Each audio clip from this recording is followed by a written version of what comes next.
Everyone. 855 FLA 3782. You're listening to the Steve Kane Radio Show, the longest running radio show in Good Florida. morning. Here we go. Since 1977. This year celebrating 45 years on the air. Now, Steve Kane with Brian Craig.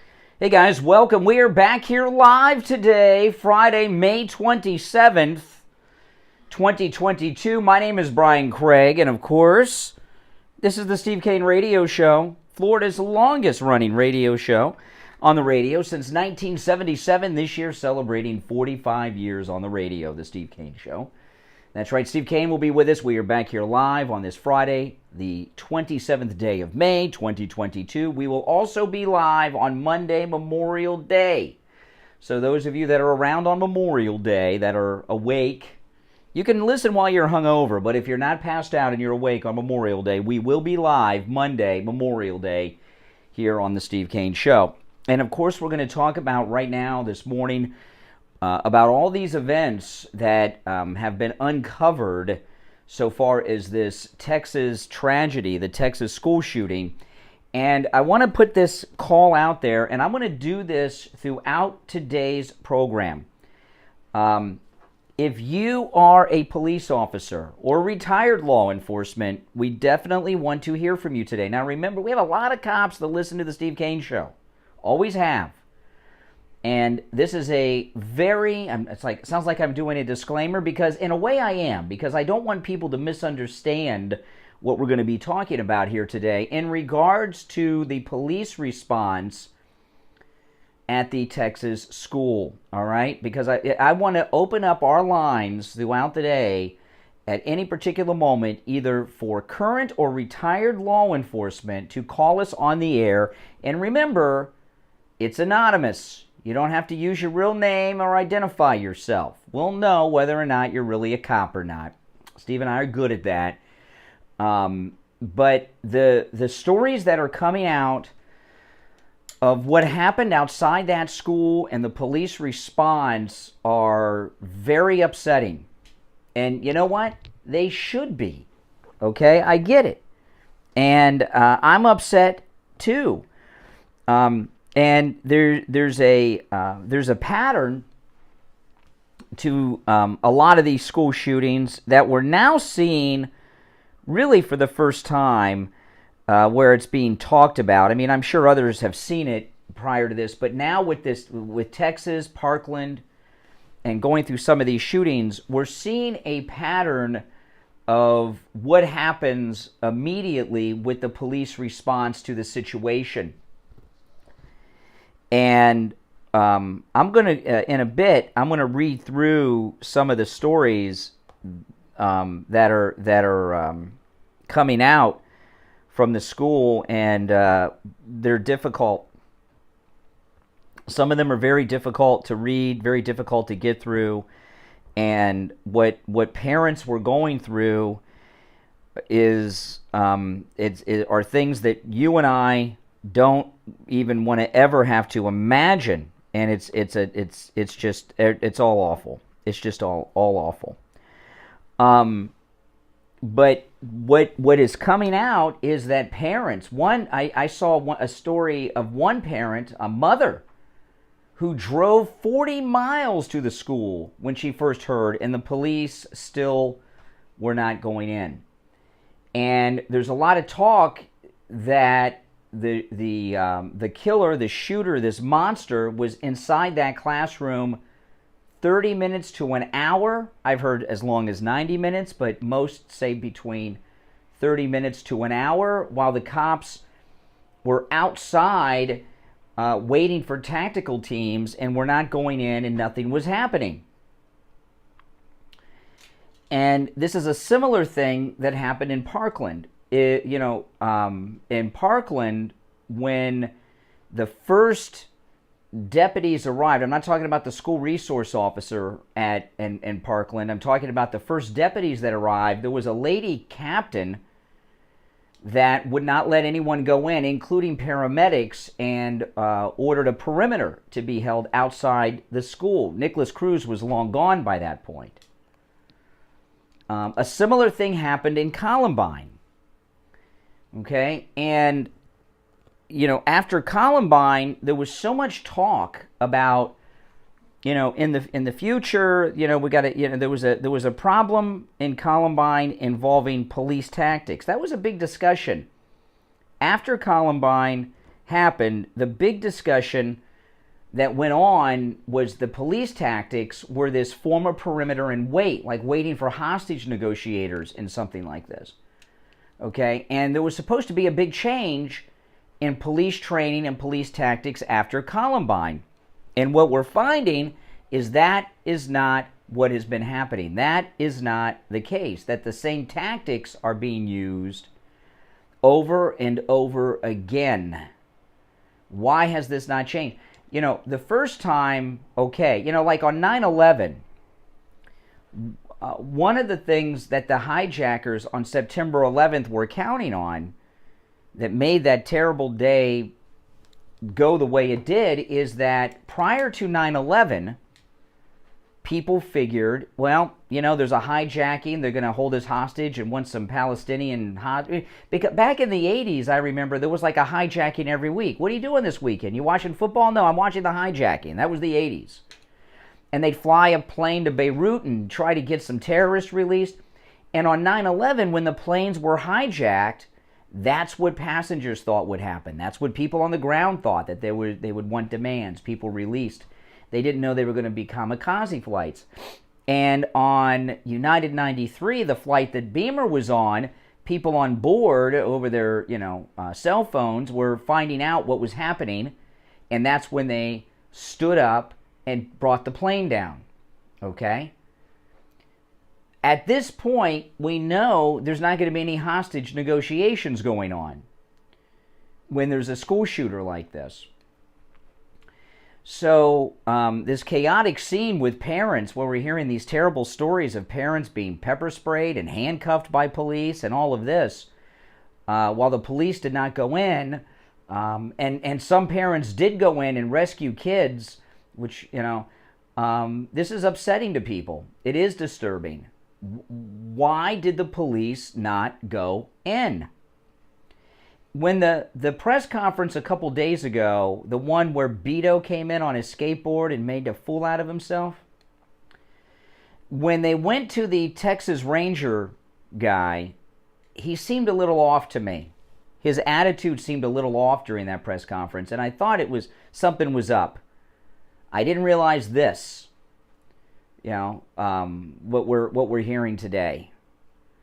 But there's no getting around it. Mistakes were made, and what a lot of people will say today is, well, the police. If you're on hold, by the way, stand by. We will go to the calls, and we want to hear from everybody in the audience. This is Friday. We do have open phones on Friday. I'd like to hear all your thoughts on the police response or lack of response in Texas. No doubt about that. At 1-888-GO-KANE 1. 888-465-2631. But also, we're going to keep an open line for police officers, both current and retired law enforcement. And remember, you can be anonymous. I want to hear a law enforcement perspective, police perspective. You can remain anonymous about this. To me, it seems like not even a question. They should have charged in, not wait 30 minutes, an hour, however long it was. They should have gone in. Parents went in. There's one guy that I heard about, Border Patrol, off duty, was getting his hair cut. Border Patrol agent, no uniform, no gun. He heard while he was getting his hair cut about the school shooting where he had kids. He borrowed a shotgun from his barber. It's Texas. Everyone has guns, even barbers. And he went to the school with his barber's shotgun, off duty, no uniform, nothing, went in, got his family out. While the responding officers and federal agents and Border Patrol, whoever else was out there, Texas Rangers, were waiting for a SWAT team or something. One of the reasons I think they did not go in is there's so many agencies there, right? You had the Border Patrol, they're federal agents. You had the Texas Rangers there. And I guess you had the county sheriff there too, right? The county deputies. when you have these different agencies, there's a lot of who's in charge here, right? Had already been shot in there. That does not mean they've died. See, that was part of the problem in Parkland. After Parkland, when they formed that perimeter, there were paramedics out there who were begging the captain to let them go in, and she wouldn't. Because just because somebody is shot does not mean that they're dead. And people, there may have been kids who died because they didn't go in and they bled out in there. We don't know yet, but I expect we will hear stories like that come out. So I'll take a call or two, then we'll break, and then I'll get into some of the details from these different stories. But I want to hear from you all on the phone. I want to hear from everybody in this audience on the phone today, your thoughts specifically on the police response or lack of response to going into the school with the shooter inside. And I am going to continue throughout the day to put a call in to police officers or retired cops to call in and give us their thoughts and their perspective on the issue. I am looking at the board right now. It is a completely full board of calls. So let's go. You're on the radio. What's your name? Where are you calling from? Well, I'm former law enforcement, so... Oh, great. I want to fill you in on something. That before Columbine, if you entered a police academy, the training was to do exactly what they did. Form a perimeter, set up an incident command, and decide to go in so you don't get hit by friendly fire. Then after Columbine, the federal government sent out recommendations and money to the departments.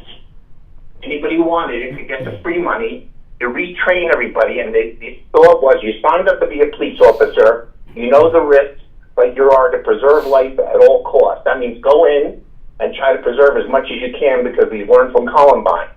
And basically, most officers had to be retrained. There was a simulator the federal government sent out that and it went through the whole thing about going in and saving as many people as you can. Mm-hmm. But they never answered in Broward County because there was officers on the job 30 years, 20 years. Were they ever retrained under the new federal guidelines? And did Broward receive the money? We'll never know that answer. But that's where the sheriff fell at fault because the training was set forth by the federal government. Yeah. Here they followed the old procedures, which is not the recommendation. But Columbine. By the way, what's your name and where are you calling from? Well, I don't want to. Oh, okay, that's cool. I call you quite often, but no one knows I'm a former police officer. So. Oh, okay, that's cool. Well, yeah, but Columbine was 20 years ago. So now let's move to Texas, because what we're hearing in Texas today is we have a chaotic scene with parents who want to go in. The police from multi-agencies, which has got to cause all kinds of confusion, outside the school in Texas, federal agents, Texas Rangers, county sheriffs, who's in charge. No one's going in for about an hour after the shooter had already been in there and shot up the classroom. Why did they not go in? Well, they weren't equipped for that either, and they waited for the Border Patrol as the actual penetrating agency that went in there. But that's not the thinking. The thinking was, if you're a police officer, you do what's the best you can, especially if you still hear gunshots, which they did. They should have went in. They tried to communicate with them, and they had no response. There's one other interesting thing that came out of that community, which is only like 15,000 people. 4 years earlier, if you do the math, they had a similar incident where two juveniles, 13 and 14-year-old, were arrested. This fellow, this transgender, knows that person or not? You need to just think of questions that are unanswered. But the main thing is this whole perimeter thing was not the common way to assess that situation. They should have went in, and that's what they signed up for. It sounds like they're all like that Peterson Howard. Well, the resource. Well, I'll tell you, on 9/11, the firefighters and police officers are held up as almost like saintly figures, right? Those who died on 9/11. And the reason that the first responders on 9/11 are put on a pedestal very high is because not just because they lost their lives, they were running in a building to save lives that everybody else was running out of. That's a pretty heroic thing, right? You're retired law enforcement, retired police officer. Did the police do the wrong thing? Should they not have charged into that building? They knew they had the one gunman because he had been involved with them before, or should they have waited for the SWAT team that they were waiting for? What should they have done? Well, the training was to go in and preserve life. That's what the federal government guidelines read, and so they dropped the ball. So what happens? I mean, are they? I mean, why did they not go in? Would you guess? Because they weren't trained properly. Full department. The other question comes up is this fellow was 18 years old. He had tactical gears, what they're saying now, optics and 2 rifles, a total of $5,000 worth of equipment. And the truck really belonged to him. It was just registered in his grandmother's name for $70,000. Here's an 18-year-old. Where do you get all that? Credit card? I don't know. Just an it. Well, I'll tell you this, okay? I've been a gun owner my whole life, and I don't buy guns often because guns last a long time. But I went to a gun store recently, and I didn't even recognize the weapons. Everything is so jazzed up to look like these AR-15s. I asked to look at the 12-gauge shotguns. He handed me a 12-gauge. I asked him to hand me a 12-gauge. He says, "You're holding a 12-gauge." I didn't even recognize it, hardly. You know what I mean? You know, there is something to be said about, this is not an assault weapons thing. Most of these things are cosmetic, okay? These are not machine guns, you know? And an AR-15 is a smaller caliber rifle. I mean, I have higher caliber than that at home.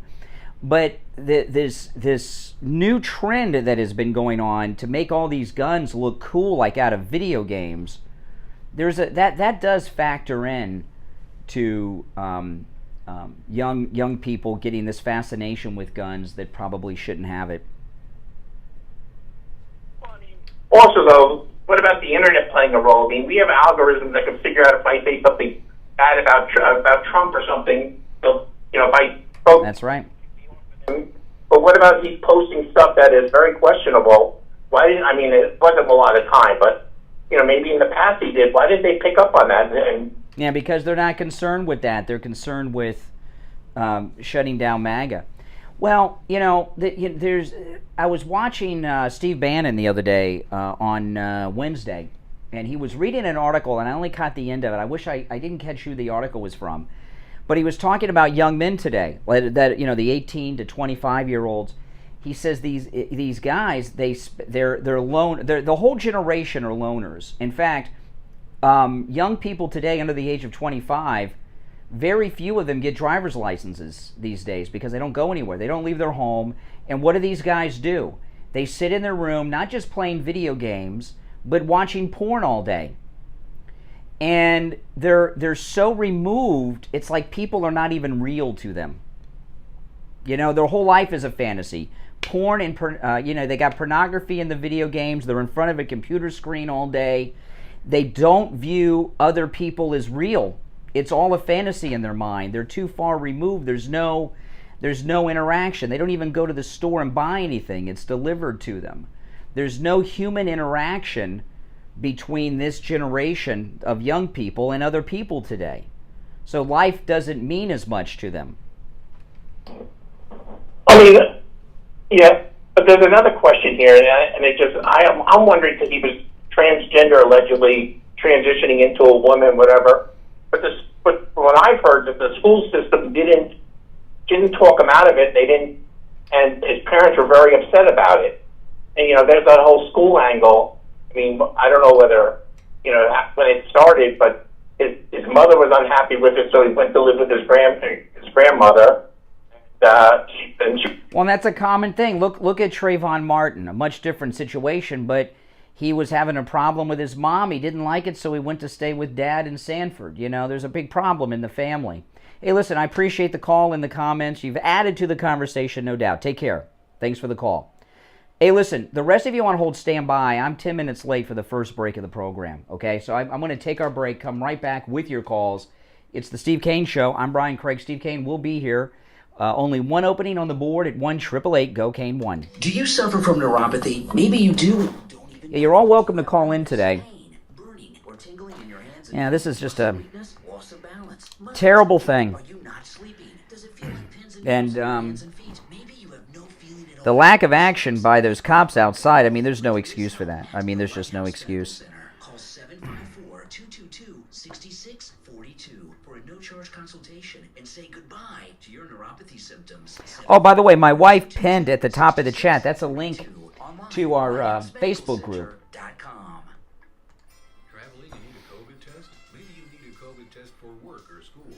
Stop by Any Lab Test Now of Boca or Any Lab Test Now of Coral Springs. They offer all the COVID testing panels you need at the lowest prices, including the antibody test. Results in 15 minutes. Any Lab Test Now of Boca is located in the Sandalwood Plaza, where Western Beef is, south of Palmetto Park Road and north of Hillsboro on the east side of 441 State Road 7. Call 561-237-5009. I'm going to take the calls as best I can in the order in which they were received. Drive in Ramblewood, near the Coral Square Mall in Coral Springs. Call 954-906-5983. Make sure to tell them you heard about them on the Steve Kane Show. This is Scott from Cut My Kilowatts. Give me a call today to save up to 50% on your insulation and radiant barrier and up to 35% on your electric bill. That's 954-939-1500. 954-939-1500. Listen to the Steve Kane Show on iHeartRadio. Just search for WWN. All right, we are back 26 minutes after the hour, hopelessly behind on breaks already. I'm going to go right back to the phones. Of course, we're talking about what happened between parents and police. I read a story today. One mom was handcuffed by the police because she was dying to go in. She was yelling at them to go in. They handcuffed her. She talked them into taking her out of the handcuffs. She climbed the fence, went in, got her kid. You're on the radio. What's your name? Where are you calling from? Hey, Brian, Vincent Wellington. Yeah, Vince. Yeah, I was disgusted by what I seen in that video. I just kind of wanted to comment from Columbine all the way down. I see it as that it's a failure in protecting our kids, and the cops don't react the way you're supposed to in any of these situations. If you've seen them, from even the subway shooting, they let that guy ride around on the train for 3 days or 2 days looking for him. It's a failure of many levels, and I believe that the whole movement to defund the cops in the beginning of 2020 was to allow this shift to try to break down the red states, Well, when Columbine happened, part of what happened, there was a lot of problems obviously there, but part of the problem that was talked about after was this former perimeter hostage situation thing. And that was a problem, and people died because of it. Because remember, you don't necessarily die when you're shot. People can be saved, and people, if they're led to bleed out, they bleed out. So there was supposed to be a massive they talked about this, the lessons of Columbine. Sometimes, what did we learn from Columbine? And the left are so stuck on the Second Amendment. Michael Moore, it's time to outlaw the Second Amendment. The pattern with these high-profile shootings is the police forming a perimeter and not going in. And I don't think there was, this is, I was watching The Five yesterday, and Greg Gutfeld was so uncomfortable because he doesn't want to sound like he's anti-cop. I don't know if any of you caught The Five yesterday. He sounded like a fool. I am very pro-police. And I know my MAGA brothers and sisters are too. But just because you're pro-police doesn't mean you can't point to these guys and say, hey, they messed up. I agree completely, and that's what I mean by the fact of how they tried to balance out the system and try to wipe out the good cops through what they did. But not even just that. If you really want to break it down, they had news cameras over at Parkland within 3 hours of that shooting. They had news cameras outside of Parkland to try to gin. Yeah. This is all about the guns. Obviously, listen, to be honest, Brian, if you look at how this all broke down and the cops just stood there, it's the same system of what happened in Parkland. It's the same system of what happened the first. Well, the thing in Parkland, when there was a big scandal about this, but it's all been covered up by the kids knew who did it. They were telling the news crew out front. Yeah. But when the lady captain wouldn't let anyone go in, the paramedics were flipping out. because they wanted to go in and treat people, you know? And, I mean, what do you think is going on here? Are they afraid? That they're infiltrated, and this is all to attack the Second Amendment. This is all. You think the police have been infiltrated? Oh, I mean, I wouldn't say that. I'd say the department, not the police. Their tactics have been infiltrated, just like our school system.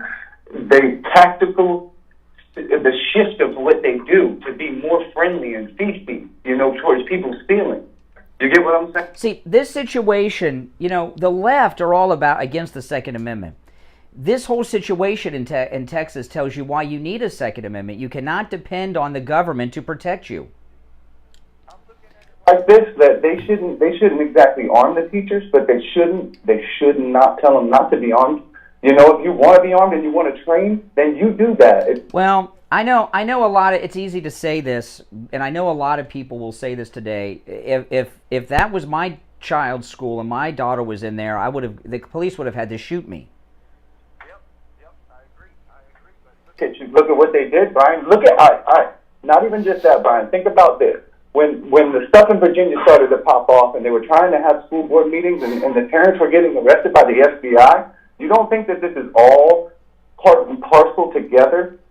Well, okay, with certain, I understand what you're saying. There's different levels of law enforcement going on. See, part of, you know, there's a secondary problem in Texas is this person who's doing the press conferences for the Texas Rangers, who are supposed to be elite, is lying, you know, in the press conferences. So, I mean, he's making things worse. Instead of clarifying, he's up there lying, you know, pretending not to know anything. There's a difference between local police officers and politicized federal agencies, like the FBI that you're talking about, okay? In Virginia, that's kind of like a quasi-federal government area because they all live in Virginia. Saki's kids go to Loudoun County. In this situation, outside the school, I think there was a few problems. One, I think they had multiple agencies, right? They had Border Patrol, federal agents. They had the Texas Rangers, which are the state police. Then they had the local county sheriffs. You've got three agencies. There's an old phrase that's gone out of fashion. Same thing in Park. Yeah, too many Indians and not enough chiefs. They're all sitting around. Who's in charge here? Or just cowards in general. I hope not. Brian, I look at it like these people are afraid of their own lives more than they're worried about saving them. Yeah. Yeah. That's the sad state of affairs we're dealing with, man. And I'll let you talk, and I know you. Yeah. Listen on. Vincent Wellington. All right, take care. You're on the radio. What's your name? Where are you calling from? Jeff from Maine, Brian. Hey, Jeff. Hey, listen, first and foremost, he posted, I'm going to shoot my grandmother. Then he posted, I shot my grandmother. That grandmother called 911 and said, my grandson just shot me. Third, he was on his way being chased by law enforcement. They knew he had just shot his grandmother. He crashed next to a school, ran into that school. He was in full body armor. They knew he was alone, and nobody went in. They didn't do their friggin' job, and I'm pissed off. Why do you think that happened? Why do you think they didn't go in?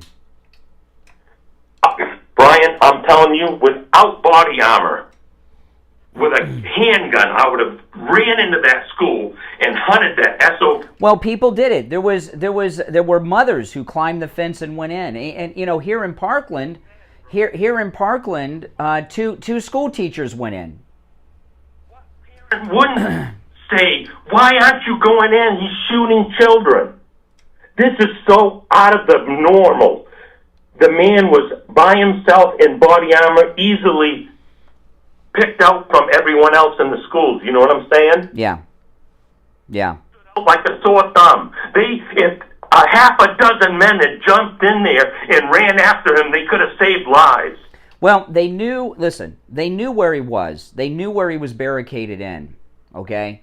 There's no question. They had him by the numbers. They should have gone in. As far as not having body armor, I don't buy that. There is no way that those officers, or at least a large number of them, did not have on. I don't like to say bulletproof vest because, you know, you're not Superman with those things, but they had to have body armor. A lot of them wear it anyway, and a lot of them got it in the trunk. Those guys take the lead, and boom, you go in.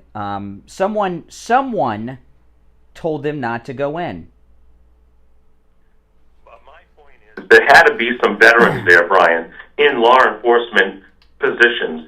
And I, as a veteran, I would lay down my life to go into a school to protect those babies. And I'm to the point where I want to scream right now. There were babies being shot and killed at point-blank range, and nobody did anything. And this has got to change. This incident got to change law enforcement protocol from now on. Well, I was under the understanding that after Columbine, it did change, because that was what happened in Columbine. So that was 20 years ago.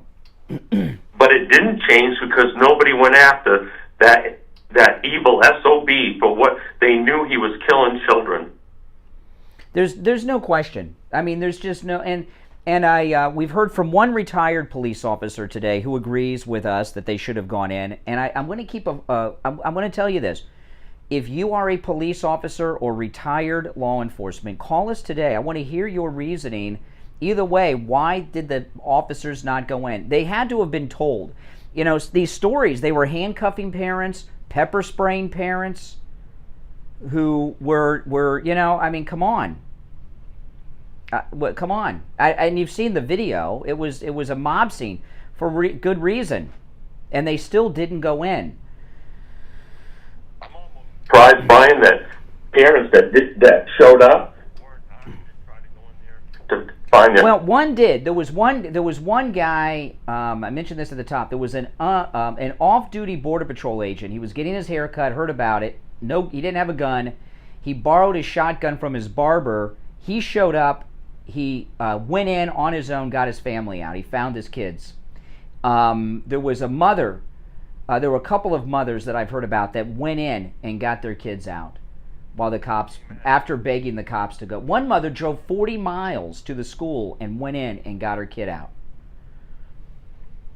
I believe this is going to be the biggest lesson to be learned by all law enforcement. Well, I'm tired of lessons, right? Like I used to hear about the lessons of Vietnam, and then we just had a 20-year war. And we used to hear about the lessons of Columbine for years. The lessons of... See, the problem is when these terrible incidents happen, the media and the left get obsessed with gun control, and everything else is lost when there were other factors in play here. America needs to do something about our schools, and why can't we put trained armed veterans in our schools who are willing to lay down their life and run right straight in and stop an evil SOB like this? Yeah. Yeah. All right, Jeff. I hear you. Take care. Thanks for the call. All right. The rest of you on hold, stand by. There's only one opening on the board at 1-888-GO-CANE, 1-888-465-2631. It's a toll-free call. We'll take our break and be right back. Steve Kane radio listeners love Champagne Automotive Repair in Boca. Hey guys, make sure everyone likes the video because that helps get this video recommended to other people that are not familiar with my channel. And you're all welcome to call in and take part in the conversation. The number's toll-free, 1-888-GO-CANE, 1-888-465-2631. It's a toll-free call from anywhere. And welcome to all the members in there. I see the members in there. Rome, Chaplin. Who are some of the other members? Debbie, Michael Todd. And I might have missed some of you in there. Welcome and good morning to all our members. Boca will never do a repair on your car that your car doesn't need. And their prices are low. Champagne Automotive Repair in Boca. Give them a call. 561-245-8101. 561-245-8101. Dr. Gupta at Brighton Dental is the official dentist of the Steve Kane Show. For good reason. He does great work at affordable prices. No, there's no doubt they should have gone in. I mean, there's no excuse. And this guy from the Texas Rangers, see, this is what the Texas Ranger, he's taking the point in these press conferences, and he's just lying. you know, and we'll be back on the air in just a minute. I've got about 90 seconds. We'll be back live on the radio. He's just lying. And that's making me think that it was the Texas Rangers who went in and took charge. Someone gave an order to not go in and wait.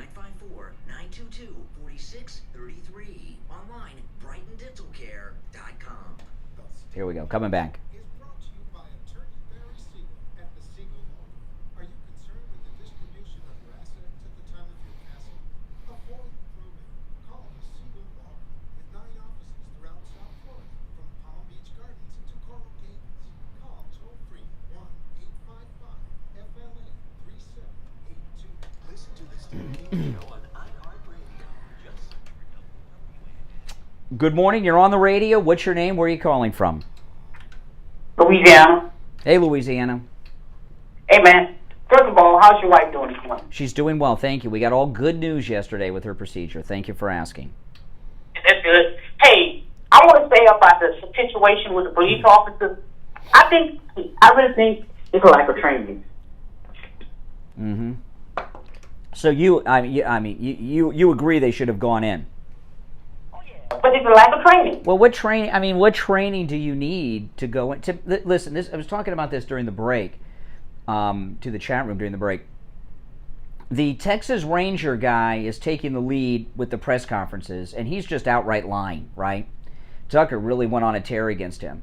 So that tells me that on the scene with these multiple agencies, the Texas Rangers seem to be the ones that are nervous here. Someone gave an order to not go in, and to me, I'm going to guess it was a senior person with the Texas Rangers, because they're taking the lead line in these press conferences, you know, and we got to find out how. But I am shocked that those officers on the scene obeyed that order. They saw the parents were begging and pleading with them like I've never seen in real life before. People have seen the video. You've seen the video probably. How could they sit there and not go in with what the reaction was from the parents alone? Yep. Like I said, I saw the video.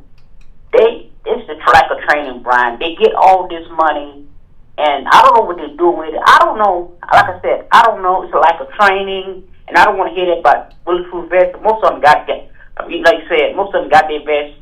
But like I said, it's a lack of training, bro. It's just, I think it's partly the lack of training and it's fear. It's both of them. Well, I understand being scared. You know, I mean, most police officers never use their weapon, which is a good thing. I understand being scared, but you know what? Every young man that gets off a plane in a combat zone is terrified. You know, but that's the job. It's a job, and like I said, it's just, I just want, and it's just like with the state, with the DPS, if they would stop trying to cover it up, Julian, and just say, we messed up. Thank you. Everyone thank Julian. We messed up. We need to fix this. And be done with it. But no, they want to keep lying, keep lying, keep lying. Yeah, there's no excuse for them not going in. There's just no excuse. Parents did go in, including unarmed mothers went in and got their kids. All right, Louisiana. Have a good day. You too. Yeah, yep. You're on the radio. What's your name? Where are you calling from? Good morning. Hello. Yeah, you're on the air. What's your name? Where are you calling from? My name is Dan. I'm calling from San Antonio, Texas. Oh, well, welcome, Texas. What's on your mind? What are your thoughts? Here, first person there goes in to engage. Thank you so much for taking my I suspect call. order to go in as a unit. I have to go in. Couldn't live with myself otherwise. I'm very disappointed and upset and just appalled Well, thank you for that by super our chat. government here in Texas. I feel like Republicans have created this situation here in Texas. It was made easier for this young boy to get a gun because of Abbott's policy with gun control. Oh, really? Really? Tell me about it. Governor Abbott didn't do anything that allowed this kid to buy the gun. That's right. He didn't do anything. Well, you said he... No. There's a second... Gun control here in Texas? Well, tell me what he's done that allowed this to happen. You're in Texas. I am a mother first and foremost. And my purpose of calling in is not to go. No. You said no. You're making what you're doing is you're making accusations you can't back up. Fact is, Greg. No, you're blaming Governor Greg Abbott, and I'm asking you to tell me what Greg Abbott did or did not do that resulted in this tragedy. He made it easier for young people and anyone, pretty much, to purchase a gun. Okay, tell me what he did. Okay, tell me what he did. Slow down. Tell me what Governor Abbott did to make it easier for someone to buy a gun. That would have stopped this kid. Anyone anymore. You do not have to even have a license to purchase a gun here in Texas anymore. Anyone can go and buy. You've never needed a no. Excuse me. If you went to a gun store? What? Do you live here in Texas? I live in Florida. Okay. And I know more about Texas law than you do. No, slow down. If you went to a gun store in Texas today to buy an AR-15, would you be able to walk out with it? I can't hear you. What was? If you went into a gun store in Texas today and purchased an AR-15, would you be able to go home with it today? I don't know. Well, I know. What do you think? I know the answer. What do you think? Even though I'm from Texas? Okay, then I know more about... Okay, no, there is a waiting period of 5 days where there's a federal background check done. That's federal law. Turned 18 on Monday of last week. If you watch the interview... That's what makes you an adult. Station, from the news stations here in Texas, in Uvalde, Texas, if you watch the interview with his grandfather, that man literally said that boy just barely turned 8. Well, at that point, you're a legal adult, and you can buy a rifle at 18. That's federal law.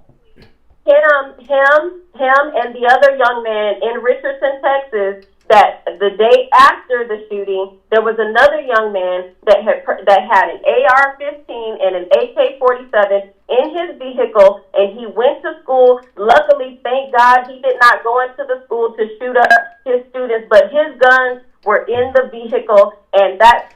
But this is okay, well, you shouldn't be taking guns to school, but at the beginning... has made it virtually impossible for families to protect their children. How so? Okay, hold on. Slow down. Slow down, caller. You just said that Governor Abbott has made it impossible for families to protect their children. What specifically has Governor Abbott done that makes it difficult or impossible for someone to protect their family? Tell me what he's done. He took out virtual learning out of the schools. Virtual learning? Oh my God. All right. Listen, I appreciate the call. Virtual learn. See, that's what it is with liberals. They have all these ideas and it's like when you talk to a Democrat, it's like talking to a telemarketer when they call you. You ask questions, they got no answers. She's got all this blame for Abbott, but she can't specifically back up anything she's saying. All right, we'll take our last break of the first hour. Callers on hold, stand by. One opening on the board at 1-888-GO-KANE, 1-888-465-2631.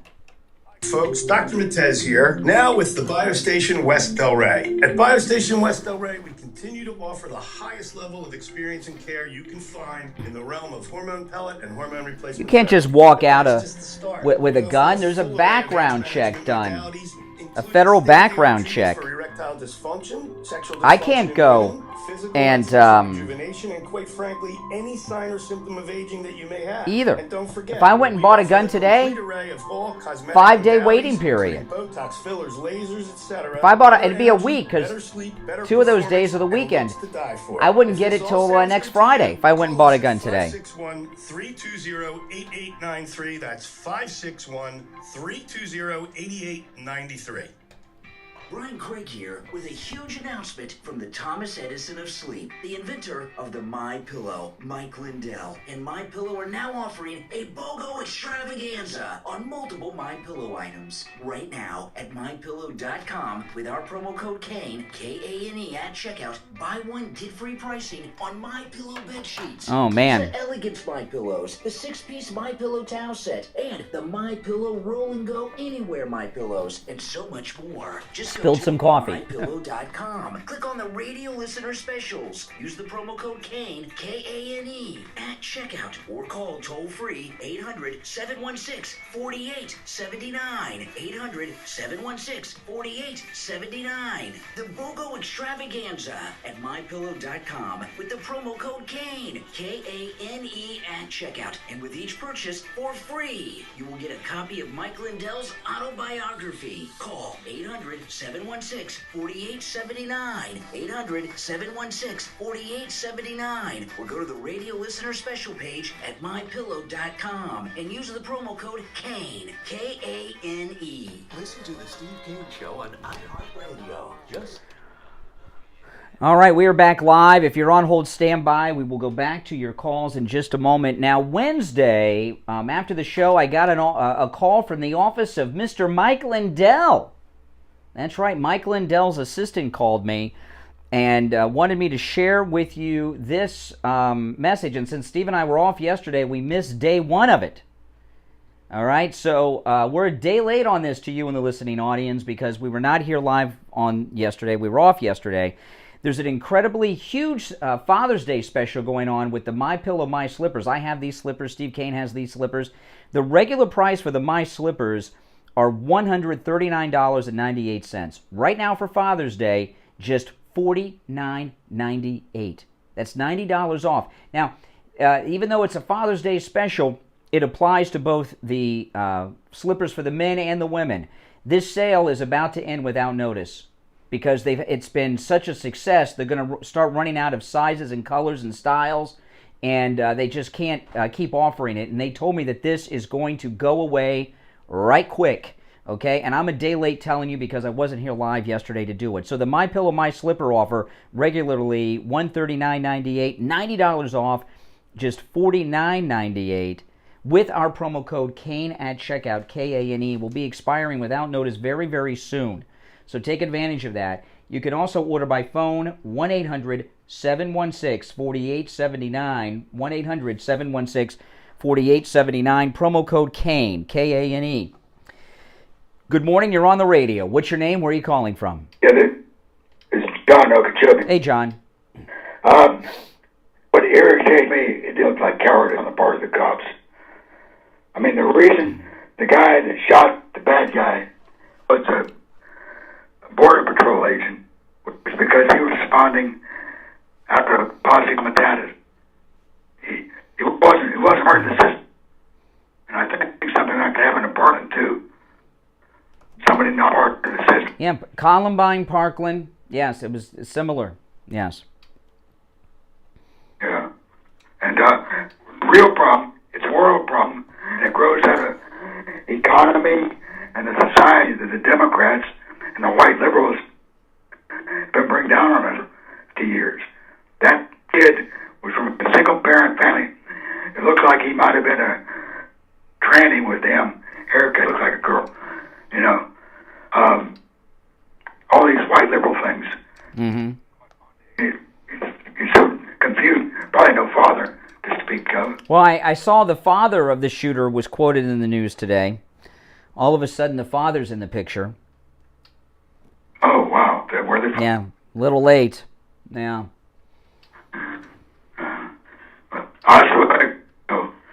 Thanks. I hope life continues to do well. Well, thank you very much. All right, John in Okeechobee, I hope you continue to do well because a little breathing rough there.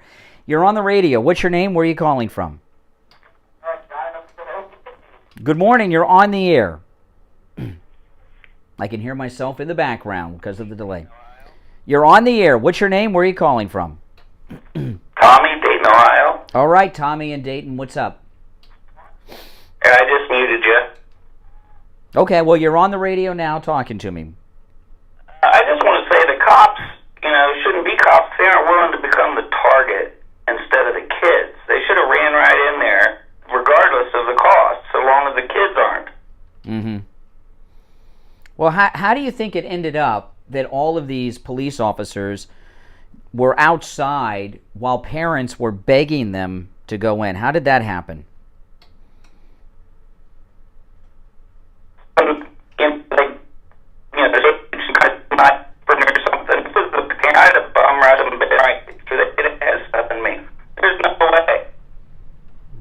Yeah. Yeah. It's like news that get TV is all filtered and controlled. There's a middleman. I always read the notes on Nick Coon. Every morning is what I have with my coffee. And then I go and read Pockets Press News Aggregator, and I go watch your show and things like that. But okay. News from TV anymore at all. Yeah, there's no doubt. All right, listen, I appreciate the call. Thanks so much, Dayton, Ohio. All right, our number, toll-free, 1-888-GO-CANE-1, 888-465-2631. It is a toll-free call from anywhere, and I'm going to say this throughout the show, that if you are a police officer or a retired police officer, please call us anonymously. We've already heard from retired law enforcement, and I really want to hear a professional analysis of the situation with these police officers. And let me read you a story here. The police were doing nothing. Uvalde police handcuffed and pepper sprayed parents who urged them to storm the school, including the dad of a murdered girl and a mom of two who got free, jumped a fence, and rescued her kids herself. Uvalde police are facing new criticism over first-hand accounts and videos showing them handcuffing and restraining frantic parents who were urging them to storm the Robb Elementary School building amid the massacre. The police were doing nothing, Angelia Rose Gomez told the Wall Street Journal. They were just standing outside the fence. They weren't going in there or running anywhere. Gomez has two children in 2nd and 3rd grade, and she reportedly drove 40 miles to the school after hearing of the attack. She was one of the desperate parents who encouraged police with increasing urgency to enter the school. Eventually, federal marshals put Gomez in handcuffs and told her she was under arrest for intervening in an active investigation. Oh my goodness. They arrested the mom. Gomez said she was able to convince a Uvalde officer whom she knew to have the marshal free her, and she took the opportunity to move away from the crowd. Then she jumped the school fence, ran inside the school, where she rescued her children herself. She said other parents also trying to get to their kids were tackled and even pepper sprayed by police. Angel Garza, whose daughter was killed, was handcuffed after trying to run into the school when he heard that a girl called Mary had been shot. He explained that when he arrived on the scene, he tried to help a young girl covered in blood because he's a trained medic. The girl explained she wasn't hurt, and the blood was from her best friend, A. Marie. It was then Angel realized the blood he was looking at came from his own daughter. Oh my goodness. Javier Cazares, his 4th grade daughter Jacqueline, was also killed in the attack. Javier told the Associated Press that he raced to the school when he heard about the shooting, arriving while police were still gathered outside the building. Upset police were not moving in, he raised the idea of charging into the school with several other bystanders. Let's just rush in because the cops aren't doing anything like they're supposed to, he said. More could have been done. They were unprepared, he added. One shocking video shows officers holding some parents back as they try to get inside. The footage shows a parent being pinned to the ground by an officer while another carrying a taser stands guard nearby. Other footage shows parents begging the cops, "What are you doing? Get inside the building." Another woman can be heard saying they're trapped inside as howls of pain and anguish rang out in the background. Gee. That's brutal. All right, it's reading this, hearing this, reading this, seeing these people on television talk about it. It's hard to even imagine that this is real, that this happened. I'm like in shock just going through that. It's hard. It's surreal.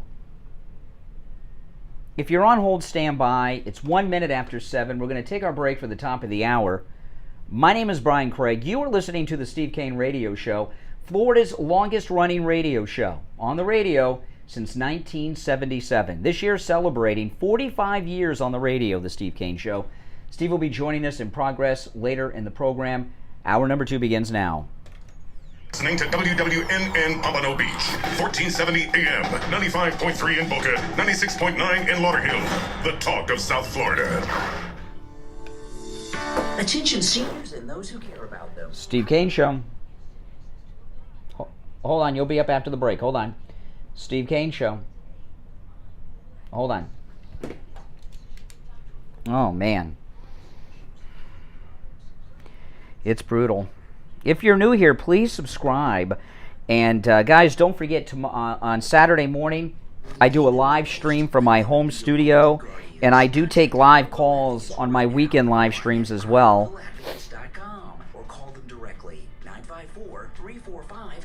Do we need mental health screenings for gun buyers? Well,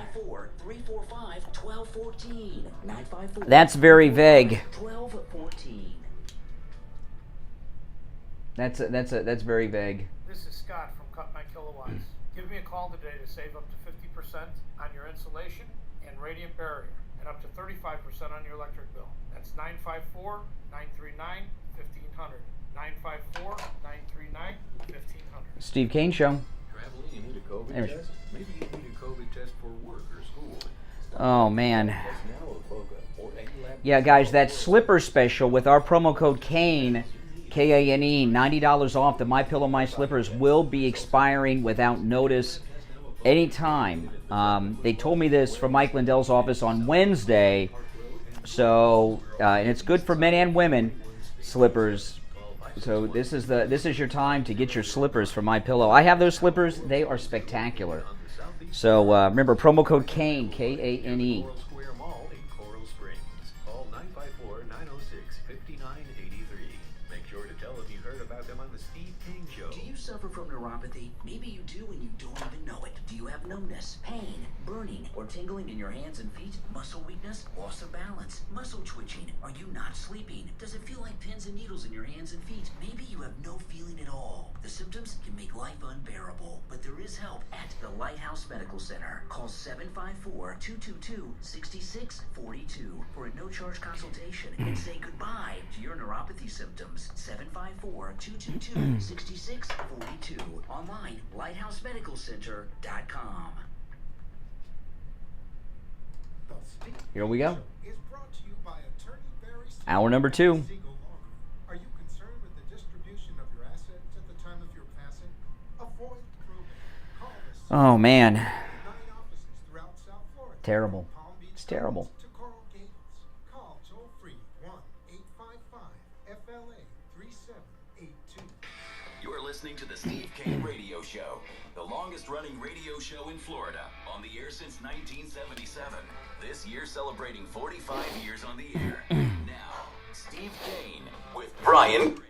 All right, hour number 2 has begun. I'm Brian Craig. It's the Steve Kane Show, Florida's longest-running radio show on the radio since 1977, celebrating 45 years on the radio. The Steve Kane Show this year, very exciting. Our number toll-free, 1-888-GO-KANE-1. We're talking very specifically about the police response or lack of response at this Texas school, which is just sickening. We're keeping a line open for police officers, both current and retired. We've heard from a retired police officer today. And I want to hear law enforcement opinions as well on this lack of reaction by the police on the scene. And, let's just go to the phones. There's one opening on the board at 1-888-GO-KANE-1. You're on the air. What's your name? Where are you calling from? Hi, Teresa from Farmington Hills, Michigan. All right, Michigan. Our own problem here. I just want to know, when I get my grandkids from school, at least a couple times a week, I can't get into the school because it's locked. How are they getting into the school? Well, the door was unlocked, apparently, when this shooter went in. I have to show ID, and I have to prove that I am their grandmother. Oh, yeah. I don't understand that. Well, incompetence, government incompetence. I mean, and apparently they've had many lockdowns at this school recently because there's a lot of Border Patrol illegal alien activity around there, and they've had many lockdowns, and still, I assume that the doors are locked from the outside. You just can't walk in, but that wasn't the case. What are your thoughts on the police not going in for an hour? I don't understand this. This is all, I think this is all from the government. They're told to stand down, just like the insurrection of January. They were told to bring them in. People that get into conspiracies about things like this, no. One thing about government, I'm not talking about January 6th, by the way. That's a different thing. But, with things like this, one thing about government is government by nature is incompetent. And when you get into vast conspiracies with the government, you disregard that. The government's not organized enough. This to me just looks like incompetence. This to me is what I've been saying. You had multiple agencies: Border Patrol, Texas Rangers, and the local sheriff's office. At least 3 agencies were there. I don't know if there are any others, but at least 3. No one knows who's in charge. It looks like, yeah, but it looks to me like the Texas Rangers took charge because they're the ones giving the press conferences lying, okay, to the media, which is, they're taking the lead in this, which tells me they, when they had the press conference on Wednesday when Beto came in on the skateboard and made a fool out of himself, the head of the Texas Rangers was there. He was sitting to the left of Governor Abbott. And he seemed off to me. And I was thinking at the time, there's something up with this guy. The Texas Ranger chief, there's something going on here. To me, it looks like the Texas Rangers took charge and stopped the police from going in, is going to be my guess when this comes out. But why did the police listen? The parents went in, mothers went in and rescued their kids. I don't think there's an excuse for this. And I you know what? I think police officers would agree with us that there's no excuse for what happened. Yeah. Well, I say back to blue for sure. Absolutely. Always. In my community, we back our blue. We have rallies for them. We go to their police station, give them donuts and food. Sure. But that doesn't mean that these guys in Texas did the right thing. Of course, we're MAGA. We support the police. Absolutely. But this is... I don't know how you could make an excuse for this. I don't think there's an excuse for what happened there. I don't, if there was an order given not to go in, I don't understand why they obeyed it. I mean, like remember 2 weeks ago that gargantuan prisoner escaped with the prison guard lady, and look at the law enforcement response to that in that last chase from the motel. I don't know how many different agencies and police officers were there chasing him down the highway. They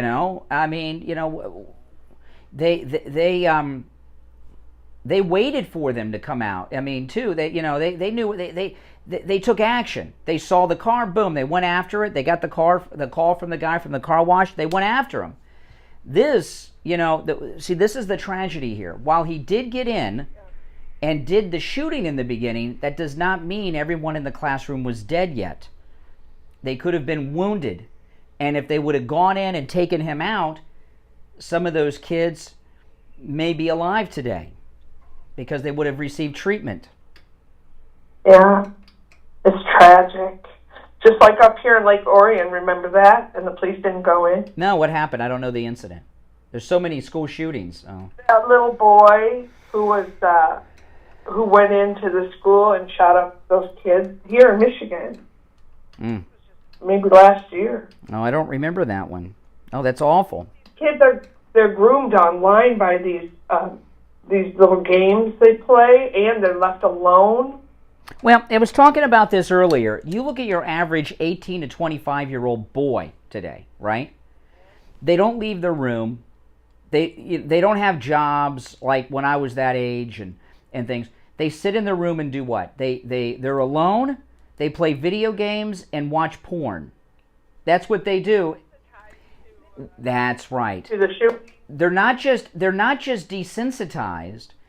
You know, they don't have any true human interaction.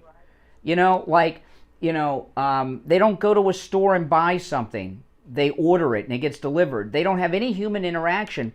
So because they live in a world of video game porn fantasy where everything's delivered to their home and they have no interaction, they have no humanity. People aren't real to them. They don't understand that people are real. They live in a desensitized fantasy world.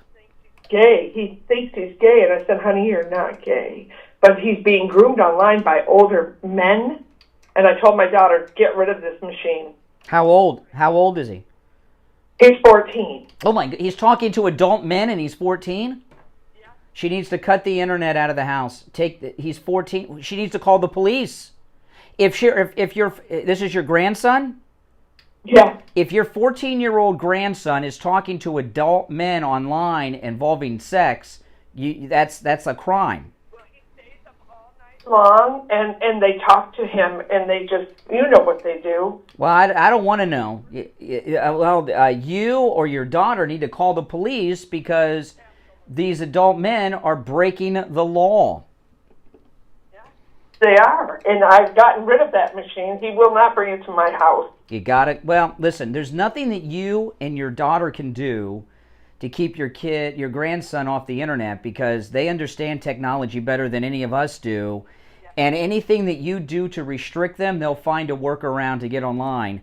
You gotta call. If your 14-year-old grandson is talking about sex to adult men over the age of 18, those men are breaking the law, and you and your daughter need to call the police. Okay.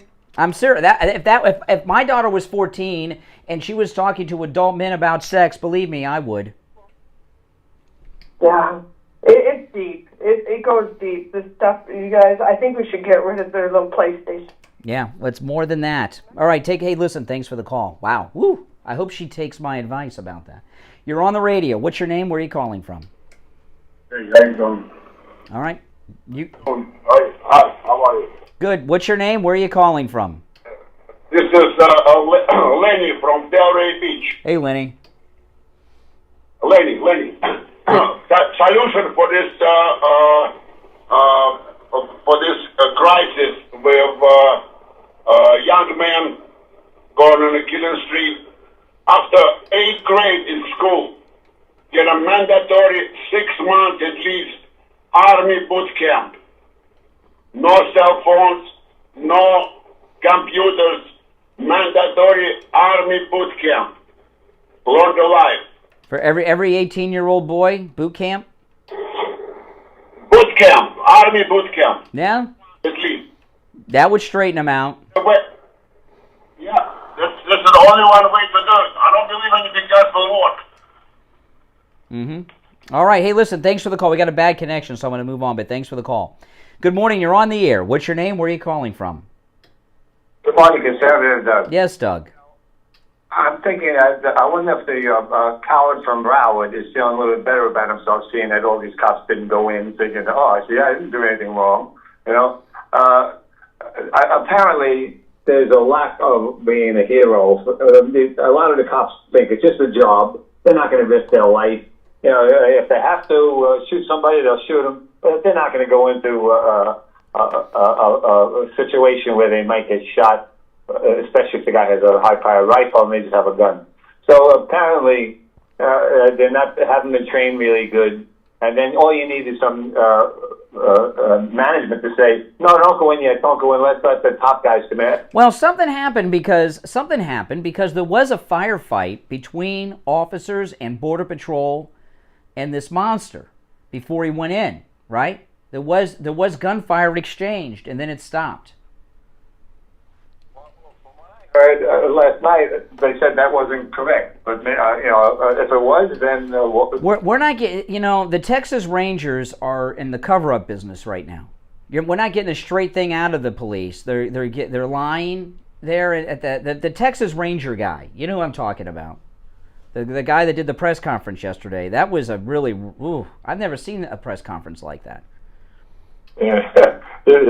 So you think they didn't go in because they're scared? I think they might. I'll tell you. Yeah, I know that's an immediate reaction, but there's more to it than that, because I don't know how many officers were there. There were a lot, and you've got the parents begging. These cops are human. I mean, and they didn't go in. So there's more to it than that. They were not all frightened, too scared to go in. No, there. I certainly know certain police I know that would have, if they were told don't go in, they would say, I'm going in, I don't care what you say, and they would have went in. Someone gave an order not to go in. I'm going to guess it's the Texas Rangers, because the Texas Ranger spokesperson is taking the lead in these lying press conferences. So that's the Texas Rangers are like involved in a cover-up right now. So to me, someone with the Texas Rangers ordered them to stand down, form a perimeter until a SWAT team arrives. Yeah, this is. But I don't understand why they followed those orders. I mean, they're pepper spraying parents, they handcuffed parents, and parents are going in on their own, unarmed, rescuing their kids. So I don't understand how they were able to be a part of that group problem with the screaming, begging, desperate parents and still not go in. It doesn't make sense to me. They don't want to lose their job. They don't want to have the management say, hey, we told you not to, when you went in, even if you killed a guy. This is a crazy world we have here, man. That people have to worry about their job. There's no heroes. There's very few heroes. They're going to willing to risk their life and lose their job, perhaps. So, in my opinion, it was definitely an order not to go in. And everybody said, well, I'm not going in. I'm not going to go in there. You lose your job. And they set out. Mm-hmm. All right, Conservative Doug, take care. Now, I've been saying all day, we've heard from one retired police officer. We want to hear from police officers, both current and retired, and give your opinion on what happened with this. Remember, officers, you don't have to identify yourself. We'll know that you're a police officer or not. And we've heard from one retired officer. I know a lot of police officers listen to this program. I am a strong supporter of the police, as is Steve Kane. MAGA is a strong supporter of the police. But something wrong happened here, okay? You're on the radio. What's your name? Where are you calling from? Hey, Brian. It's Mike from Tamarack. Hey, Mike. Doing? Hey. Now, don't get me wrong on this. I have an opinion about something that's going on here. And this is a trend. This is something that it's not making any sense. Now, for one, why is kids just going and killing other kids in school? It almost seems like, in my opinion, that somehow or somewhere they're being drugged or they're being convulsed or something's going on here. Now, listen to this too. Have you noticed that they haven't really gave any autopsy reports of anybody that's died, that killed people in school? Like, you would be interested to see what an autopsy would be. To see. I got to tell you, to try to make sense of you're trying to make sense of Ted Bundy. You're dealing with incredibly mentally disturbed people. You're not going to try to make any. There's no sense to be made. I don't care what's an autopsy going to show. What their brain look like for a crazy person? How's that help anything? What are your thoughts about the police not going in outside the school? Well, it's the same old scenario. We had this with Parkland. We have this. It's almost like somehow or some way that they're being told not to do something, and it's a very funny situation.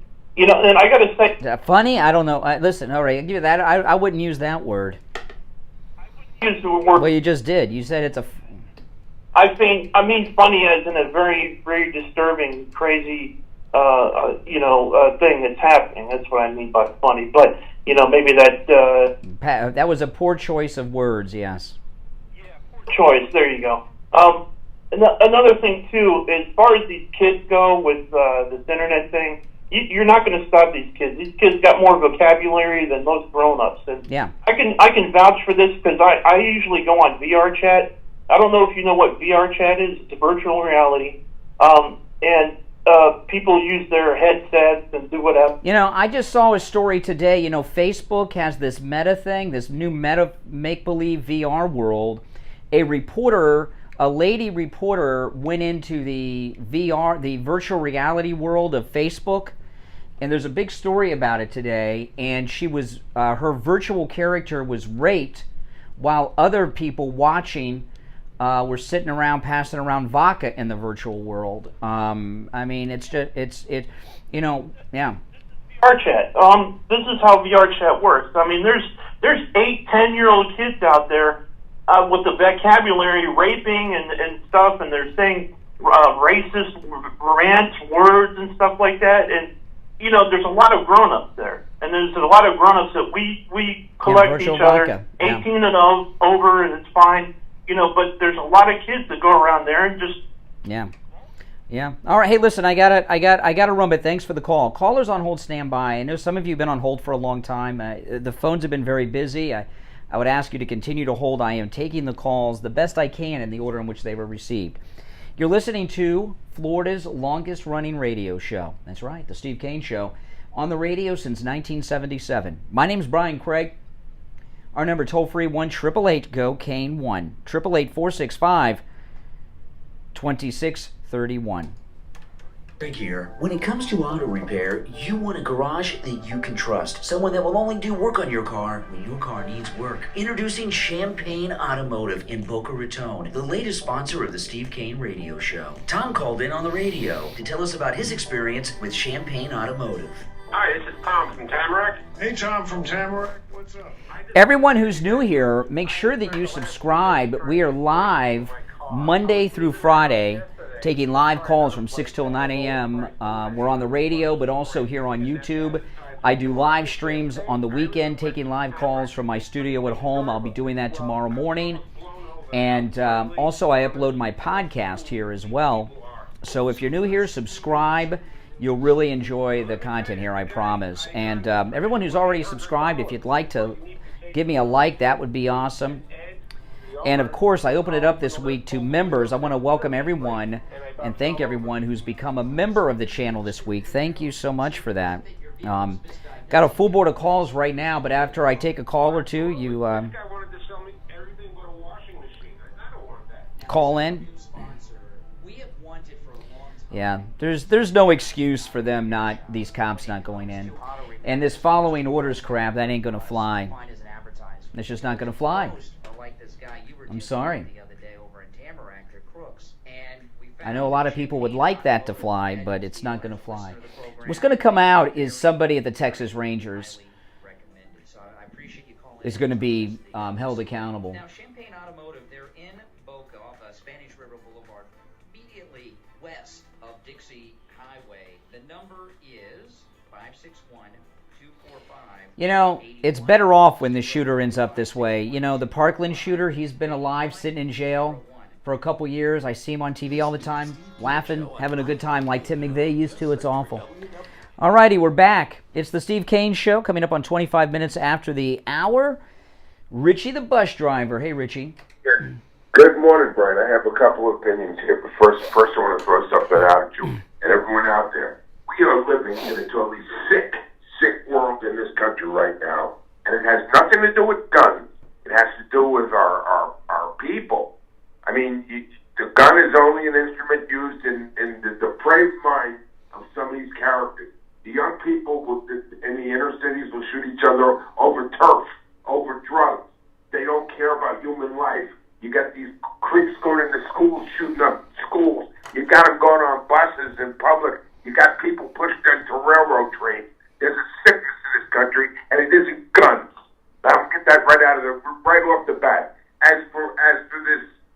happened in Texas. It happened in Parkland, didn't it? Where the Broward County Sheriff Department didn't go in. It took the Coral Springs cops to come along and say, "Why haven't you go?" Yeah. The lady captain from BSO ordered a perimeter, would not let anyone go in, and they were begging to go in, including the paramedics, and the Coral Springs police showed up and were not in her chain of command and took care of business. Exactly, and here's the deal: there's something that the spokesman for the Texas Rangers tipped everyone off. The decision was made to negotiate with this creep. Don't you remember he said we were in negotiations? That was the decision while they were waiting on the SWAT team. This was a blunder, a total blunder. Think about this. In 2001, we had the New York City Police Department run into two burning buildings with jet fuel coming down, with the fire department going in. No questions asked.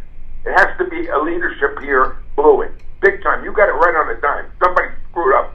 Yeah, but why did, I know you're not a police officer, but, being a bus driver, you know how the mindset works of government people. Why did they not go in? They're pepper spraying parents, handcuffing parents, tackling parents. They see what's going on. Why did they follow that order and not just say, screw it, and go in? Well, they should have. Actually, I think they feared for their jobs at that point. I don't know who the decision was made not to go in. As for keeping the parents out, they were more concerned about keeping the parents out than them going into the situation. Well, and I think most parents will say this, and I believe it. If I was one of those parents, they would have had to shoot me. If I were handcuffed, I would have ran in there handcuffed. I mean, think about it. Yeah, the question too is who set up Greg Abbott? I mean, Greg Abbott was set up back with that news conference when he started saying all the wrong things. He looks like he has egg on his face because they gave him the wrong information. And this lady that called from Texas, by the way, there isn't one thing Greg Abbott signed in any gun law that would have prevented this young. No, of course not. And that became obvious to her through the questioning. But the problem, Greg Abbott should not have had that press conference. He didn't have enough information. Who the hell let Beto come in on the skateboard? And I mean, that press conference was a disaster. They lied to Abbott, and the whole thing is tragic. You got kids that are not even buried yet, and it's just a disgusting. We're living in this society has gotten rotten in here, and this isn't the last of this. You know that. I mean, because they already praised. But I mean, you've been around. This is a similar situation that happened in Columbine with the police, with the perimeter. And for years, they talked about retraining the tactics of police departments after Parkland so such a thing wouldn't happen. And yet time and time again, we see the perimeter. They don't go in. And the thing is, in all these school shootings, like, for example, in Parkland, by the time they showed up, the shooting was done.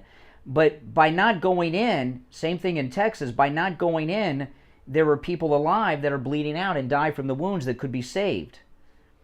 That's the problem. There isn't one police officer that can defend this because it's not defendable. I mean, it's their job to do this. They should. I mean, like I said, New York City, they went into burning buildings like this. Well, that's what makes them heroes. I just think the whole thing just was one big, not just tragedy, but this is a big scandal, man, because somebody dropped the ball big time here, and they kept it even from the governor.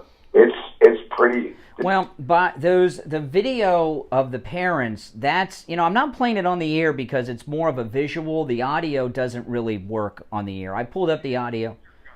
They were they had taser guns and pepper sprayed parents. Yeah, they tackled them. I mean, who's the enemy here? Who's the victim? The parents are trying to save their children. Yeah. And I'm sorry, and the Democrats are even more disgusting to make this real political. Well, again, I'm going to keep saying this because on this program, on the Steve Kane Show, we're friends with the police. We're Republicans, right? We're not Black Lives Matter, okay? We've heard from one police officer today. I want to hear from and guys, officers. There's lady cops too now, I understand, so I shouldn't say just guys. No, but police officers, you can be anonymous. I want to hear from more police officers, both current and retired, on the phones, sharing your thoughts on the police with the perimeter outside the school.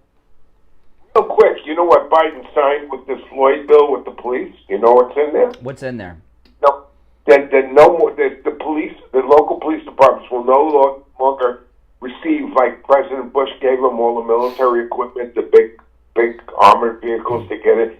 They are cutting it off. This is Biden. This is cutting it. They're demilitarizing the police department. Oh yeah, that's brilliant. But we're hearing today they weren't militarized enough in Texas. He's cutting it all away. That's a Democrat for you. All right, take care. All right, thanks for the call. Listen, if you're on hold, stand by. The phones are very busy today. There's one opening on the board where Richie the bus driver was with us. We're going to take our break. When we come back, Steve Kane will be joining us. We are back here live today. I know a lot of you have been on hold for a long time. I am taking the calls in the order in which they were received. Richie the bus driver was on hold for about an hour, okay? That's how busy the phones are this morning. Let's take that break. I'm Brian Craig. This is the Steve Kane Radio Show, Florida's longest-running radio show on the radio since 1977. Back after this. It's here, the hot weather. It's in the mid-90s in the middle of the day, and that's what the actual temperature is. The heat index, much higher than that. That means your air conditioner is going to work harder and harder, driving up your electric bill. And on the line, we have Scott from Cut My Kilowatts, who's going to save you big money on your electric bill. Tell them how you're going to do it, Scott. Hey, Brian. Well, we do it with the radiant barrier insulation and making sure that none of your air conditioning ducts are leaking in your attic. But I have Rebecca on the line with me, who's a longtime Steve Kane listener. Well, you know, Max, it's like no guns for the mentally ill. You know, the thing with that is it's like, you know, if you got a felony conviction, you can't own a gun. When you're dealing with young guys, they don't have a record, right? So what prevents them from legally buying?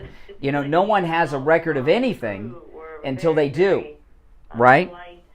And they did the work. It's a very difficult job to go up in an attic, pull out all the old ducts, come in and put in all new ducts, extra additional ducts to make my system work better. I mean, there's no solution. It's not gun control because what it's showing you, I mean, what we're talking about here today is you can't depend on the government to save you or your family. You need to be able to defend yourself and defend your family. And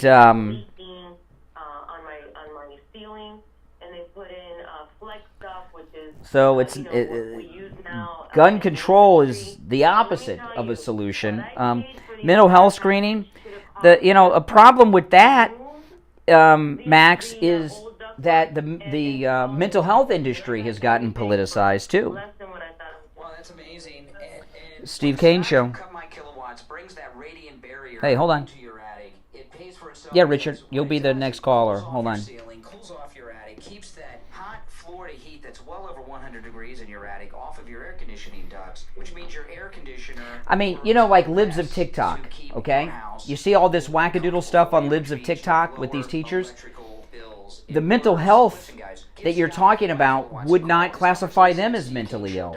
And a lot of those people are totally wackadoodle. Which rings directly to him, 954-939-1500. 954-939-1500. That's Scott from Cut My Kilowatts. The Steve Kane Show is brought to you by Attorney Barry Siegel at the Siegel Law Group. Are you concerned with the district? All right, we're coming back. At the time of your passing, avoid probate. Call the Siegel Law Group. You're talking about, like, machine guns, yeah. Palm Beach Gardens to Coral Gables. Call toll-free 1-855-FLA-3782. Listen to the Steve Kane Show on iHeartRadio. Just search. All right, we are back 35 minutes after the hour. I'm Brian. It's the Steve Kane Show. Steve Kane joining us. Hey, Steve. I'm with you. All right, the phones are on fire this morning. People are very opinionated. We've heard from one police officer so far, and I've said this throughout the program. A lot of police officers listen to the Steve Kane Show, both current officers and retired. If you are a police officer or retired law enforcement, we're putting out the call for your thoughts on this. We've heard from one officer today, and I think that's someone that we both mutually know, Steve. I'm not 100%.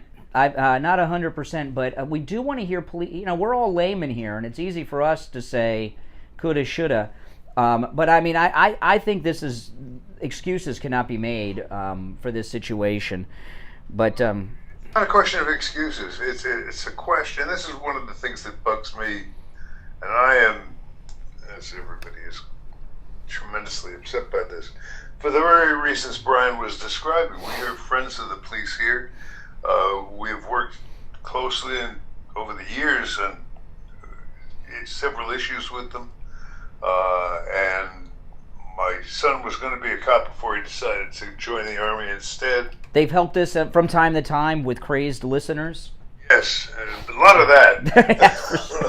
But there's so much second guessing that goes on, which is what I hate about this. I'll give you a perfect example of it. I've heard it a couple times in the last day or so. People saying, well, you know, they kept the parents out, charging the school. How many lives could have been saved if they've let the parents in? In fact, I think you said something to that effect, didn't you, Brian? No, but but people are saying that. So that's a stupid thing to say. How many lives were saved? I would ask rhetorically, how many lives were saved because the police did not allow these grieving parents, crazed with grief as I would be? I would run into, anybody as a parent would run in there. Doesn't make it the right thing to do. Could get yourself killed. Could have gotten a lot of people killed. So maybe lives were saved by that, not lost by that. So I just don't like to hear it. There's a lot of people that are hostile at the police because they're hostile to it. Well, hold on a second here. Hold on.